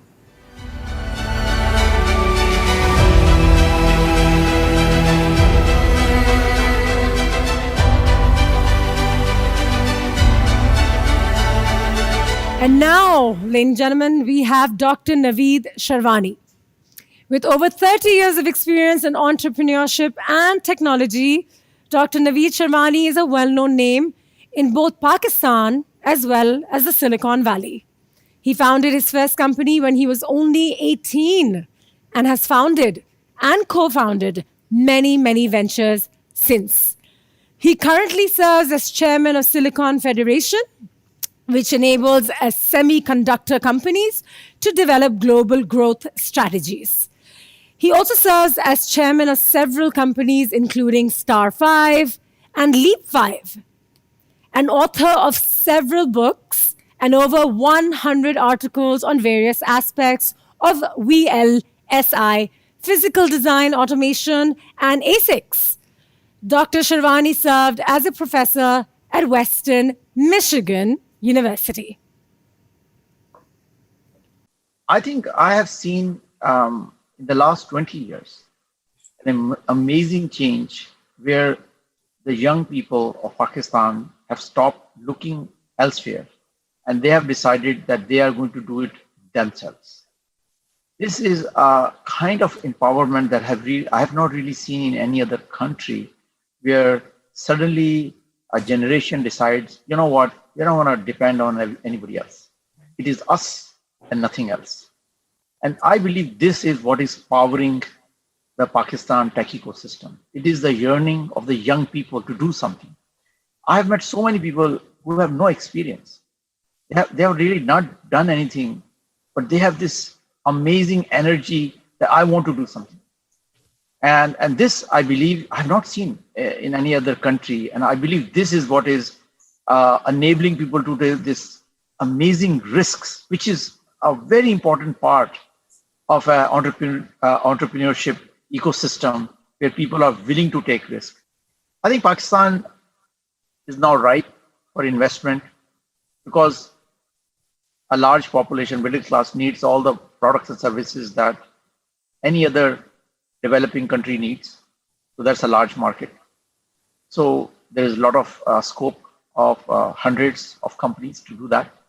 And that span from fintech, health tech, ag tech, to all other e-tailing opportunities. It's a lot of opportunities. So one thing I would say is that Pakistan is a country with its own culture on traditions and things like that. So I think it would be good for somebody who's investing in Pakistan to have a local partner, a person who's understands the local culture, understands the tradition, understands the kind of things that will work in Pakistan versus they will not work in Pakistan. This is exactly what we did in India. This is exactly what we did in Vietnam. This is exactly what we did in Malaysia. So this is no different.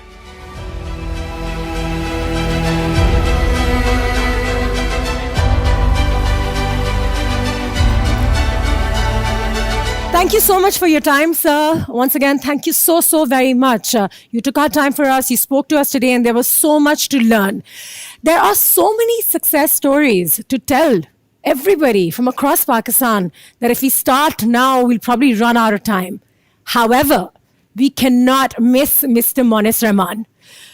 He is an internet entrepreneur and an investor. He's got various ventures. He's the co-founder of Rosie.pk, Finja, and Dukaan. His ventures span across job classifieds, fintech, and as well as e-commerce. Mr. Rahman has been listed amongst the top 20 entrepreneurs of the 21st century several times. So let's watch what his accomplishments are on our screen. Monis is one of Pakistan's internet pioneers, having moved back in 2003 to launch Naseeb.com, an online Muslim social network. He went on to found Rosie.pk, which is today Pakistan's largest employment platform and became the first local startup to raise venture funding in 2008. Rosie launched Rozgar.pk during COVID to help get blue-collar workers back into jobs. The Rozgar platform, in its early pilot phase, has helped thousands of barely educated workers find jobs on their recently acquired smartphones. In 2015, he co-founded Finja, where he serves as chairman. Finja created Pakistan's first smartphone mobile wallet called SimSim and quickly pivoted into digital lending. Finja became the country's first venture-funded fintech in 2015 and recently closed $10 million Series A1 with participation from Habib Bank. Finja has digitally dispersed over 50,000 loans to micro, small and medium enterprises with a less than 1% default rate. He most recently launched Dukaan.pk during COVID, which lets anyone with a smartphone sell online within seconds, market their goods and get digital credit based on their sales data within the app's mobile wallet.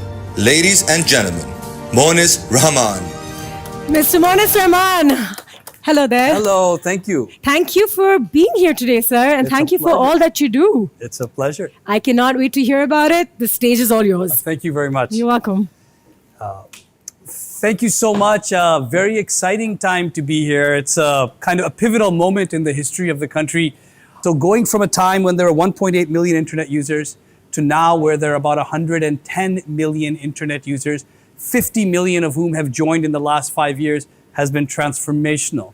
At the same time, we've seen a lot of interest from investors, which has really transformed the landscape. I remember when we raised funding for Rosie in 2008, it was the first institutional investment round from international VCs. It was very tough to raise that funding round. We had to sell the Pakistan story much more than the story of what we were doing with our jobs business. And since then, a few years after that, there were no more funding rounds. 2-3 years later, and they started accelerating. Last year during COVID, we saw 28 deals, maybe 50, 60 deals so far this year. $250 million has been invested. This whole ecosystem has gotten hot. Valuations are increasing. Smart people are moving in. And we saw growth in Rosie. We've helped over 1 million people into jobs, 85,000 employers, a lot of whom you've heard of, and most whom you have not heard of, use our platform to hire. It's been exhilarating. Finja was co-founded with my fantastic co-founders.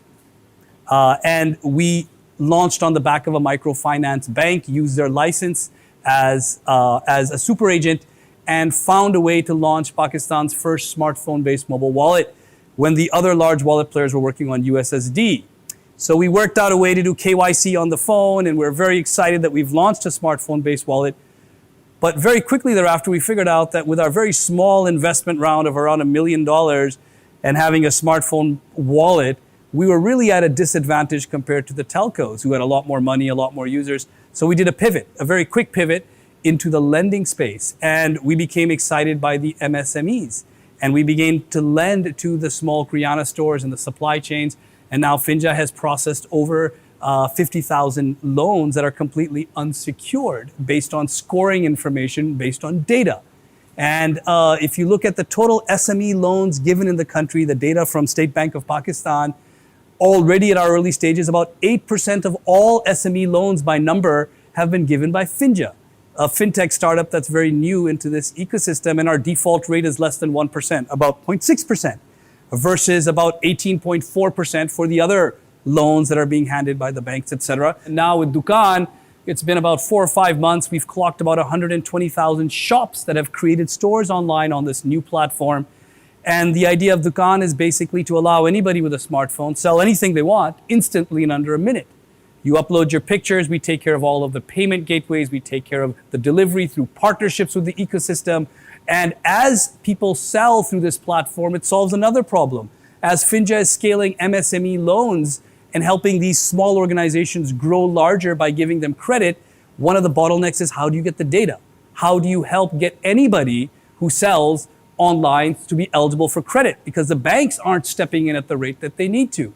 So this has been an interesting journey. Along the way with Rosie, we found out that we could finally now onboard blue-collar workers who were previously completely excluded and who weren't important to anybody, who are barely educated, but they're smart enough to own a smartphone, they're smart enough to use WhatsApp, and they're smart enough to use Facebook.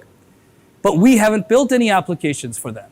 And through this Rozgar platform that we launched, we have managed to get thousands of people into jobs who are barely able to read and write, but can operate their smartphones.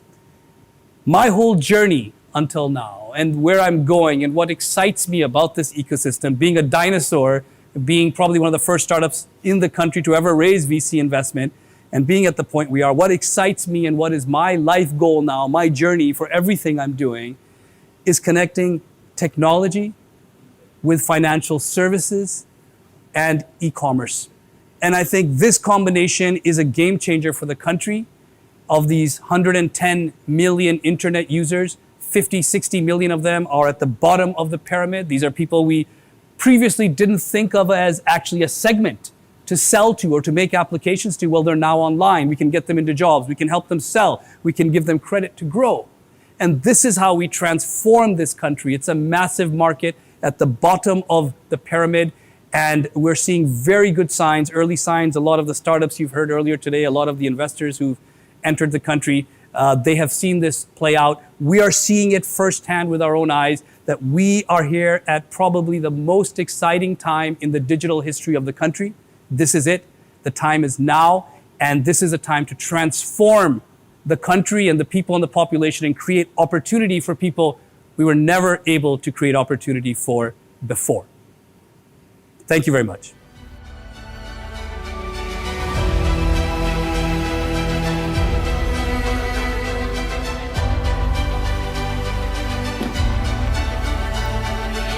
And how inspirational was this segment? Truly amazing success stories across sectors and markets. You could also sense the strong connection to Pakistan. We are lucky to have some of the biggest VCs with us today who are focused on Pakistani startups.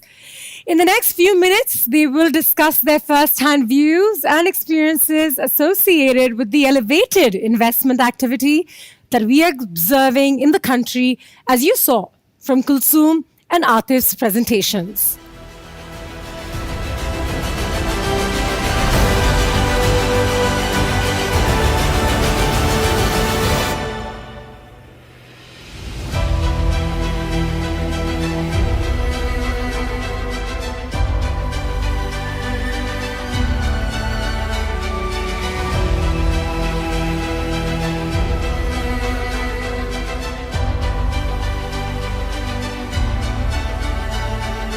Hi everyone, welcome to the local Pakistan-focused VC panel. It's a pleasure to be here today in PakLaunch's first conference. It's been a tremendous year. In 2021 alone, we've had more than $230 million come into the ecosystem. I think in the last 18 months, we've seen our active smartphone user touch 100 million. So I'll start off asking the panelists here, what do you think has led to the recent surge of capital in the ecosystem? And how do you foresee this over the coming 3 years? I'll start with Rabil. Thank you for having me, Faisal. I think there are three main themes or factors that are contributing to this. One is there's just a risk-on environment globally, searching for yield. And we all know about the attractive demographic opportunity in Pakistan. And that search for yield or like returns has led a lot of investors to focus on Pakistan recently. Second thing is I think there's more actionable deal flow now. Our founders are a lot more articulate in sharing that story. They have the base traction at the ground level to be able to make a case for why additional funding would allow them to capture market share. And I think that's leading to like a lot more inflow of capital into the market. And I think the third is an overall more enabling environment, partly contributed by like, regulators, authorities in the country. And just overall, people not kind of weighing Pakistan down from a risk perspective and just kind of putting it in a different bucket. I think all of those factors together have led to this recent surge. With that, Ali, you just one of your portfolio companies just raised probably the biggest round in Pakistan's history, Airlift, with I think it was $85 million. Are you just as bullish over the next 3 years? And tell us about what you've seen over the last 12 months and where you see things going in terms of the capital inflow. We're very, very bullish, Vessel. So we've been actively investing. We have now in total made over 15 investments within the last 12 months. A couple of them, yet to be announced. And we're going to continue to, invest. I think the key reasons, as mentioned by other panelists to us are, a combination of factors coming together. Number one being, first and foremost, being talent. Then the right infrastructure. As you compare this to other ecosystems, one important factor that we saw is post the launch of, 3G, 4G infrastructure, a venture starts to really take off 5 to 7 years from that point. We saw this in Egypt, we saw this in India, we saw this, in early 2000s of China. And that's really what's happening. Pakistan had this launch in 2013, 2014, and now you have over 100 million, connected users, which is, essential for building consumer-focused internet companies. And lastly, obviously, the right policy infrastructure. All these three factors coming together, coupled with both domestic, leaders, that are present on this panel, on the receiving end in Pakistan, enabling other foreign investors to also look at the market. So we're very bullish for what the years to come. Absolutely. So, one of the things that I think we've all seen in the ecosystem is that effectively waves of interest comes in terms of e-commerce, then mobility, then we saw the grocery plays, B2B. So in your respective opinions, over the coming 24 months, what sectors do you think are going to be the most critical? I mean, we've seen the recent surge in fintech. So I'd like to get each one of your opinions on this. I'll start with the Khurram. Let me know your thoughts on this. All right. I thought it was going to be third all the time. It was a bit difficult to come after Rabil and Misbah. Well, so look, one of the biggest strengths of the Pakistani market is its consumers, right? It's a massive market, 210, 215 million people, 100 million of them, more than half of them now, connected to the broadband internet and, sort of facilitating, paving the path for distribution of technical products and services. So you obviously, the low-hanging fruit is, a lot of the consumer plays. But then, when you sort of build your thesis, at least the way we do it, we also look at some of the global trends, right? So you don't want to be in markets where there's a lot of consolidation, concentration with very large global players, right? It wouldn't make sense, for example, to build a search engine in Pakistan. Google has already taken care of that for the rest of the world. So for digital products, we look at opportunities that are still fragmented. There's no single big players internationally, because that offers you an opportunity to build something in Pakistan, not just for the Pakistani market, but also for the global market. The second thing we look for is sort of coming together of the physical and the digital both, where businesses require some physical presence and on the ground boots to be successful, right? Because otherwise, a lot of these large companies in the US and Europe and China, they could just come over and just acquire users like crazy and beat any competition in Pakistan. So we look for opportunities where there's, one of our investments is Healthwire, for example. It has gone out, onboarded thousands of doctors and clinics and hospitals and labs and pharmacies, and sort of created this network that now they're in the process of monetizing by focusing on the patient side. That's a classic example. Something Vendy is another investment where we're putting vending machines, the physical machines, all over Pakistan. Yeah. So those are the two areas that we filter our opportunities with. Misbah? Yeah, I think you mentioned fintech already, Faisal. I think fintech will continue to grow. Yeah. I think it's slightly fragmented right now. Obviously, fintech itself is a very broad sort of space. Our research team just came out with a fintech briefing where they talked about the different verticals. So there's obviously everything from mobile payments and going all the way to insurtech, etc. So a lot of opportunities in fintech. I think that's going to continue, and that's going to also be pushed on by the kind of regulatory changes that have been coming recently and that we foresee to continue to come. I think that a couple of the areas which we're excited about, we're looking at EdTech also. One of our companies at CASA is working is in the edtech space. I think edtech is a big opportunity, and people have become a lot more comfortable after COVID, looking at education online. So I think there's going to be increased adoption and there's a very wide open space right now in terms of the opportunities that startups can actually bring in edtech. I think beyond that, Khurram and Ali mentioned some of the others in terms of logistics, etc. I think one area where we would love to find more opportunities and that I'm bullish about is B2B SaaS, because that has been shown in other markets as markets mature, that those plays that come in are actually great from an investment perspective and also become a backbone of solutions that can be built for B2C businesses beyond that. What I would say is we're all essentially investing in the future. I mean, our job as venture capitalists is to kind of try to predict the future, and hopefully we're somewhat right and get returns for our investors. So in each of your respective views, how do you see the Pakistan story playing out over the next 10 years? So let's leapfrog into 2030 and visualize where the country sits. So I'll give you my synopsis in a very a quick summary. The way I look at it is very simple, is that Pakistan is closest comparable is India. So India's stock market is effectively roughly around $2.4 trillion in terms of the aggregate market cap today. In about 10 years, it's projected to be, through Morgan Stanley, your previous entity, it's projected to be, I think, somewhere around close to $7 trillion, right? And of that, if I look at it from a S&P 500 perspective, where 30% is aggregate as tech, so let's extrapolate and say let's $1 trillion of valuations of the overall market cap in India are tech, right? And Pakistan will be some subset of that. Whether it's, I don't think it's 10%, maybe it's 5% or 3%, but that actually results in billions and billions of dollars of aggregate market caps. And I think 2021 shows us the early signs of it.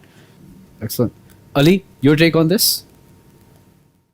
No, I definitely think Pakistan is on the right track to, in the next 10 years, to be over $1 billion in venture investments, creating multiple unicorns in fintech, e-commerce, multiple other sectors that are emerging. So we're definitely on that track. One very interesting thing that we're noting is, on the company level, the companies are transforming and already doing, what some of the late stage companies and other ecosystems are doing much earlier on, given the information flow from other markets. And then they've already seen how different models evolve. So in terms of, how companies develop and grow, we're seeing a much faster trajectory as the market is developing compared to what we saw in early days of China and then Southeast Asia and some of the other markets. So we're definitely very bullish and expect this to be over $1 billion in venture. And Rabil, so SPACs are coming into play, and we've seen effectively valuations, and that's why I'm not being very conservative on that number. In the interest of time, I would say, what would you think is that number, and what is your justification? The aggregate market cap of tech ventures.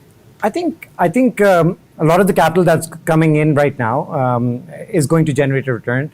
We are also going to be burnt in some places, because obviously a lot of this is really trying to determine where the returns stack up, relative to the opportunity as well. And I think if I was a betting man, which I must maintain I'm not, despite my career, I would say we're north of $10 billion aggregate market cap just for startups, or however you define the tech ecosystem to be. And relative to where overall market is, this is going to be the highest growth segment, and also the highest value generate and value creation segment. Obviously, there's a lot that goes into it, but each one of our checks that's going in is expecting a 10x plus return on that capital. So if we're sitting at $250 million this year invested, in the coming years, if you have $1 billion or $2 hit in a single year, a lot of that capital is going to generate a return. So I think I would put my money on this being north of a 10 billion mark in a few years' time. So let's start off, and I'll come to Misbah first. what do you see Pakistan's tech ecosystem as in 2030 and the country in terms of digitization? Yeah. I mean, I think the kind of pace we've seen in the last 6 months is already showing that kind of extrapolation and that picking up of speed in terms of activity, rounds, quality of founders, etc., and then opportunities being tapped into. So I definitely see that's going to continue. Of course, business cycles come and go, so they will see some dips. So I think the trajectory is going to continue to stay positive. You mentioned India. I actually think if we look at Egypt and Indonesia and look at the trajectories that those markets have taken, I'm actually quite confident that Pakistan will be able to surpass the kind of growth that we've seen in those markets. And that growth is by no means, small numbers. So in terms of markets, I think if you look at Indonesia and Egypt and see the kinds of companies that have thrived there, I think we actually are very well positioned right now to actually even overtake that. And I feel like that's going to happen in the next 5 years. We don't even have to wait a decade for that. So I definitely see a proliferation in the kinds of solutions that are being offered, people getting much more tech savvy. We have such a young population, majority is Gen Z at the moment. So all of that is going to continue to accelerate. And I think definitely it might take some time for us to catch up to India, but I definitely think that we're going to overtake regional markets fairly quickly and easily probably by 2030. Well, thank you everyone for being on this panel. It was really a pleasure. And we look forward to doing this again in the future. Thanks. Thank you. Thanks for having us. Thanks.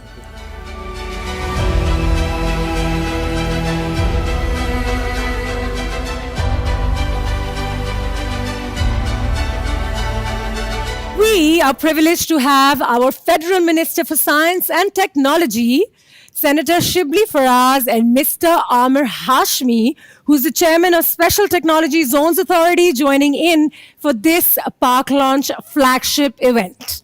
Mr. Faraz is a former investment banker, an aviator, a civil servant, and he has held several legislative positions in the past few years, including leader of the Upper House and Federal Information Minister.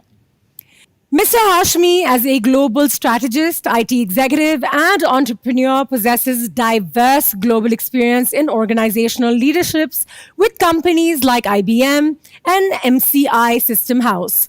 He was the founding CEO of SI3. Bismillah ar-Rahman ar-Rahim. Dear delegates and participants, it's a privilege to be addressing today a gathering of such amazing people from across the world who have come together for one common cause, in interest, Pakistan and its progress. Our esteemed diaspora abroad has always endeavored to be the ambassadors for their homeland, but I would especially like to welcome this cohort of international investors who believe in Pakistan and its talent's potential. We recognize that startups do not exist in a vacuum of their own, but are integral parts of a broader business environment, and therefore efforts need to cover all those aspects if we are to realize real and sustainable acceleration in this development journey. So you would appreciate that our national startup policy is built on 7 complementary pillars. Number 1, infrastructure augmentation. We are establishing incubation centers across the length and breadth of the country, developing linkages with academia and establishing infrastructure funds, for example. Number 2, venture capital funding. I'm so impressed to hear from such reputed venture capitalists, both local and international today. It is heartening to see how they see this market. The state is establishing domestic and foreign VC fundings to add to the flow of capital that would be needed for so many early stage enterprises. Number 3, ease of doing business. We recognize that despite amazing demographics, every country has to compete for foreign investment. And so, drastic improvement in this area is high on the agenda. Tax exemptions, simpler regulations, exit options, and a one-stop shop to simplify procedures, etc., is something to look forward to under this area. Number 4, beyond that, there is tremendous focus on nurturing of talent, providing our entrepreneurs global exposure and active promotion of innovation culture in the country. This initiative by PakLaunch is testament that there is no shortage of interest, but to truly succeed, we must have strong partnership with all players in the ecosystem. Everyone has to play a part, and as the government, we want to make it absolutely clear that our visions are common. The world we live in is driven by technology that is progressing at the speed of light. No aspect of business governance or everyday life would be left out of this technology penetration. Technological development will drive all economic activity agnostic to sector, geography, or markets. And the fuel for that comes from innovation. We have seen and heard today that our talented young entrepreneurs have both the will and the skill to make their mark on the world stage. And investors all over the world recognize this, which is why they are more than willing to bet on these ventures. On behalf of the government of Pakistan, and particularly the Ministry of Science and Technology, I want to add our resolve to this cause as well. In all aspects of policy, infrastructure, regulatory environment, talent development, we would do our utmost to add the required impetus. Your views and feedback would be crucial to shape these aspects, so I look forward to having many dialogues and many such forums where we can learn and celebrate alike. We invite you to join us in Islamabad at the International Startup Grind Pakistan Conference in December. Thank you for believing in Pakistan startups. Together, let's make it the next big thing. Thank you very much.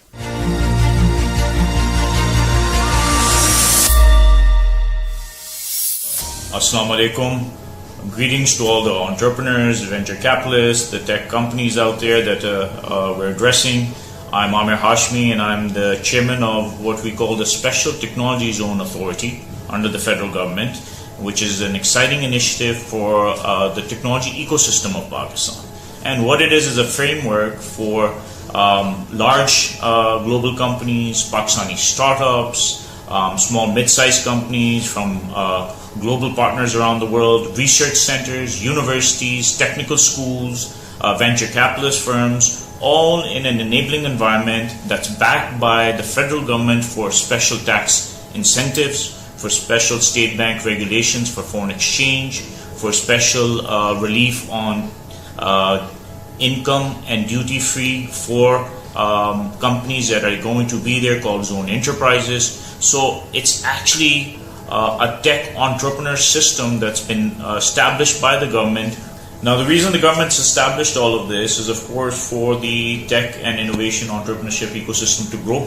And why we want to see it, of course, our region, which has been, if you look at what's happened recently in the region, a troubled region in which the youth is so heavy in terms of technology, but job opportunities have to be created, R&D has to be done, innovation has to be done. So Pakistan is going to head down that path to be a digital Pakistan where we become the hub for this opportunity for the youth and the economic growth of the country. So it's really exciting that I get to speak to you today and address this and welcome you to the STZA.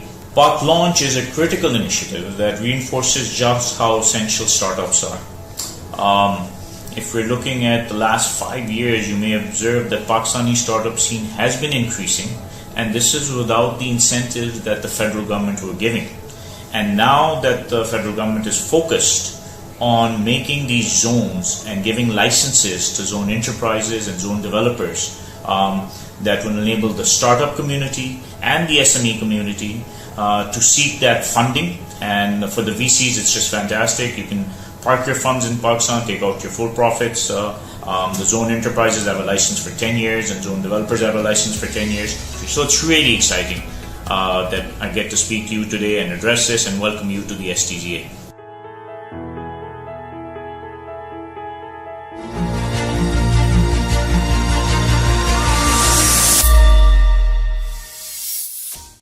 We would change the track a little bit here and take a short stroll down the corridor of how key leaders representing Pakistan's marketplace are looking at these developments. State Bank of Pakistan and Pakistan Stock Exchange are just a couple of key institutions that play an important part in our ecosystem. PakLaunch is fortunate to get quick bites for our conference from there. Dr. Raza Bakr, who is a renowned economist and currently holds the charge as the 20th governor of the State Bank of Pakistan. His impeccable education credentials are from Harvard and University of California at Berkeley. And before taking up all this important position to guide the country's monetary policy, Dr. Bakr held numerous positions in the IMF.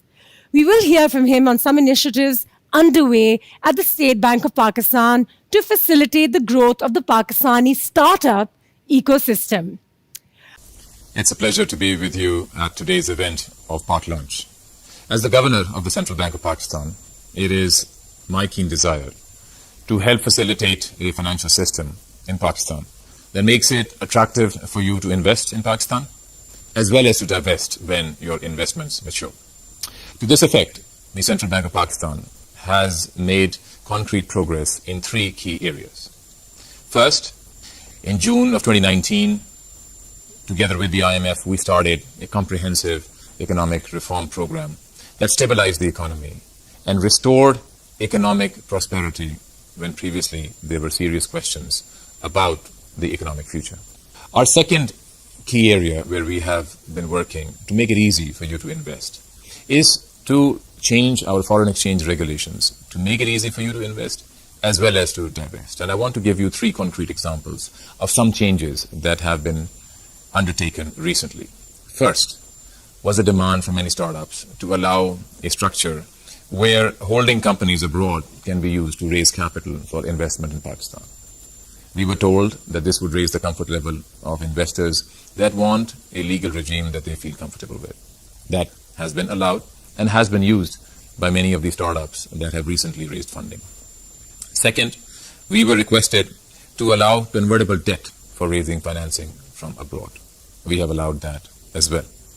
And third, we were requested by the startup community to make it easy for repatriation of disinvestment proceeds. And I'm happy to share that we have delegated that completely to the commercial banks instead of the prior practice where such approvals had to be sent to the central bank. So to close my remarks, I want to share with you 3 key areas where we have been working, which we believe will make it more attractive for you to consider Pakistan as your investment destination.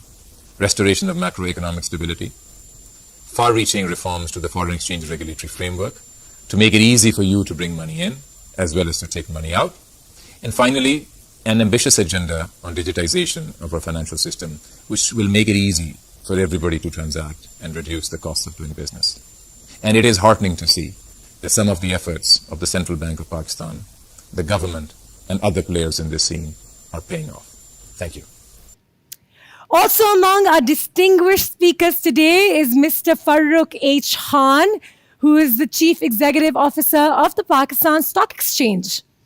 Mr. Khan has had a successful career as a business and financial professional, both in Pakistan as well as the United Kingdom. He's an experienced entrepreneur and a leading business and financial advisor who has advised on many landmark transactions, including Etisalat's $2.6 billion acquisition of PTCL. In the past, he's also served as the president of the Overseas Investors Chamber of Commerce and Industry. On behalf of Pakistan Stock Exchange, I'm very happy to be part of this virtual conference. This is an excellent initiative by PakLaunch to showcase the exciting startup and early stage opportunities in Pakistan.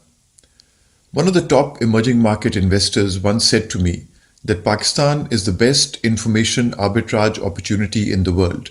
It's not that there are no challenges on the ground, but the difference between perception and reality is so great that anyone who makes the effort to understand the Pakistan opportunity generally does well. Needless to say that he profited greatly from his investments in Pakistan. Similarly, the few hundred multinationals operating in Pakistan have some of the highest ROEs in the region.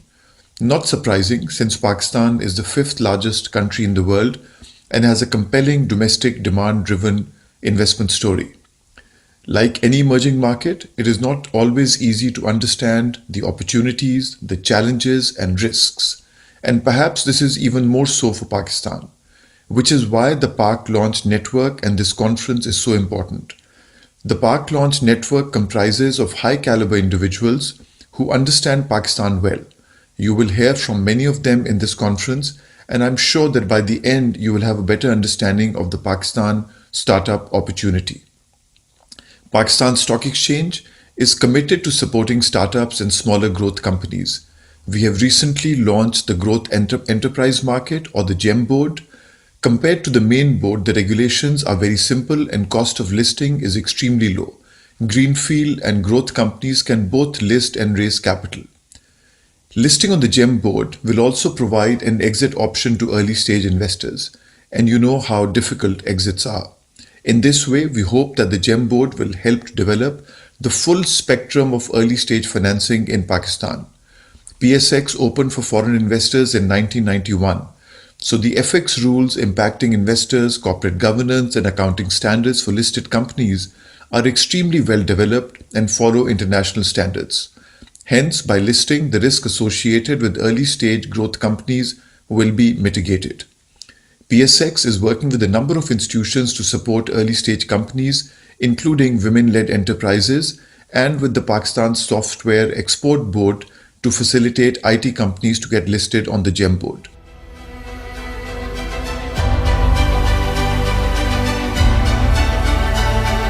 And what an exciting time. You heard from some of the biggest names connected to the Pakistani startup ecosystem, as well as global investors who see the untapped potential of Pakistan. You met some trail-blazing founders who are leading the charge to put Pakistan on the map with their ventures across all sectors and successfully making a difference.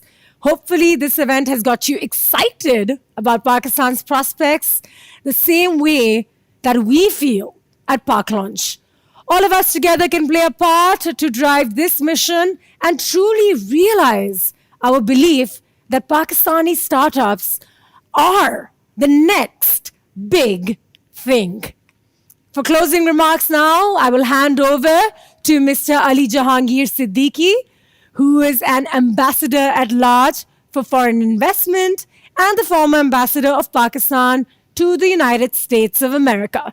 Mr. Ali is a diplomat, an entrepreneur, and has also served as a special assistant to the Prime Minister of Pakistan. Mr. Siddiqui founded JS Bank back in 2006 by acquiring American Express Bank's Pakistan operations. Over the space of a decade, the bank has grown to $4 billion in assets, 5,000 employees, and branches in over 160 cities across Pakistan. Previously, he was chairman and chief investment officer at JS Private Equity Management. Without further delay, let's hand it over to Mr. Jahangir. Thank you so much for staying with me. I will see you guys soon. Assalamu alaikum. It's a pleasure to be here, and I'm grateful to PakLaunch for organizing this wonderful conference. I'd like to tell you the story of Pakistani tech. But this story does not speak of the many Pakistani tech companies that have successfully raised venture capital in the last 2 years, because that's a story you're familiar with. Rather than tell you the story of bright young entrepreneurs, growing freelance programmers, and technology allowing Pakistan to leapfrog and bypass old systems, all of which are true, I want to tell you a different story. I'd like to tell this story by examining 3 themes of Pakistani tech that you might not be familiar with. First, I'd like to speak about whether Pakistani tech is a new story.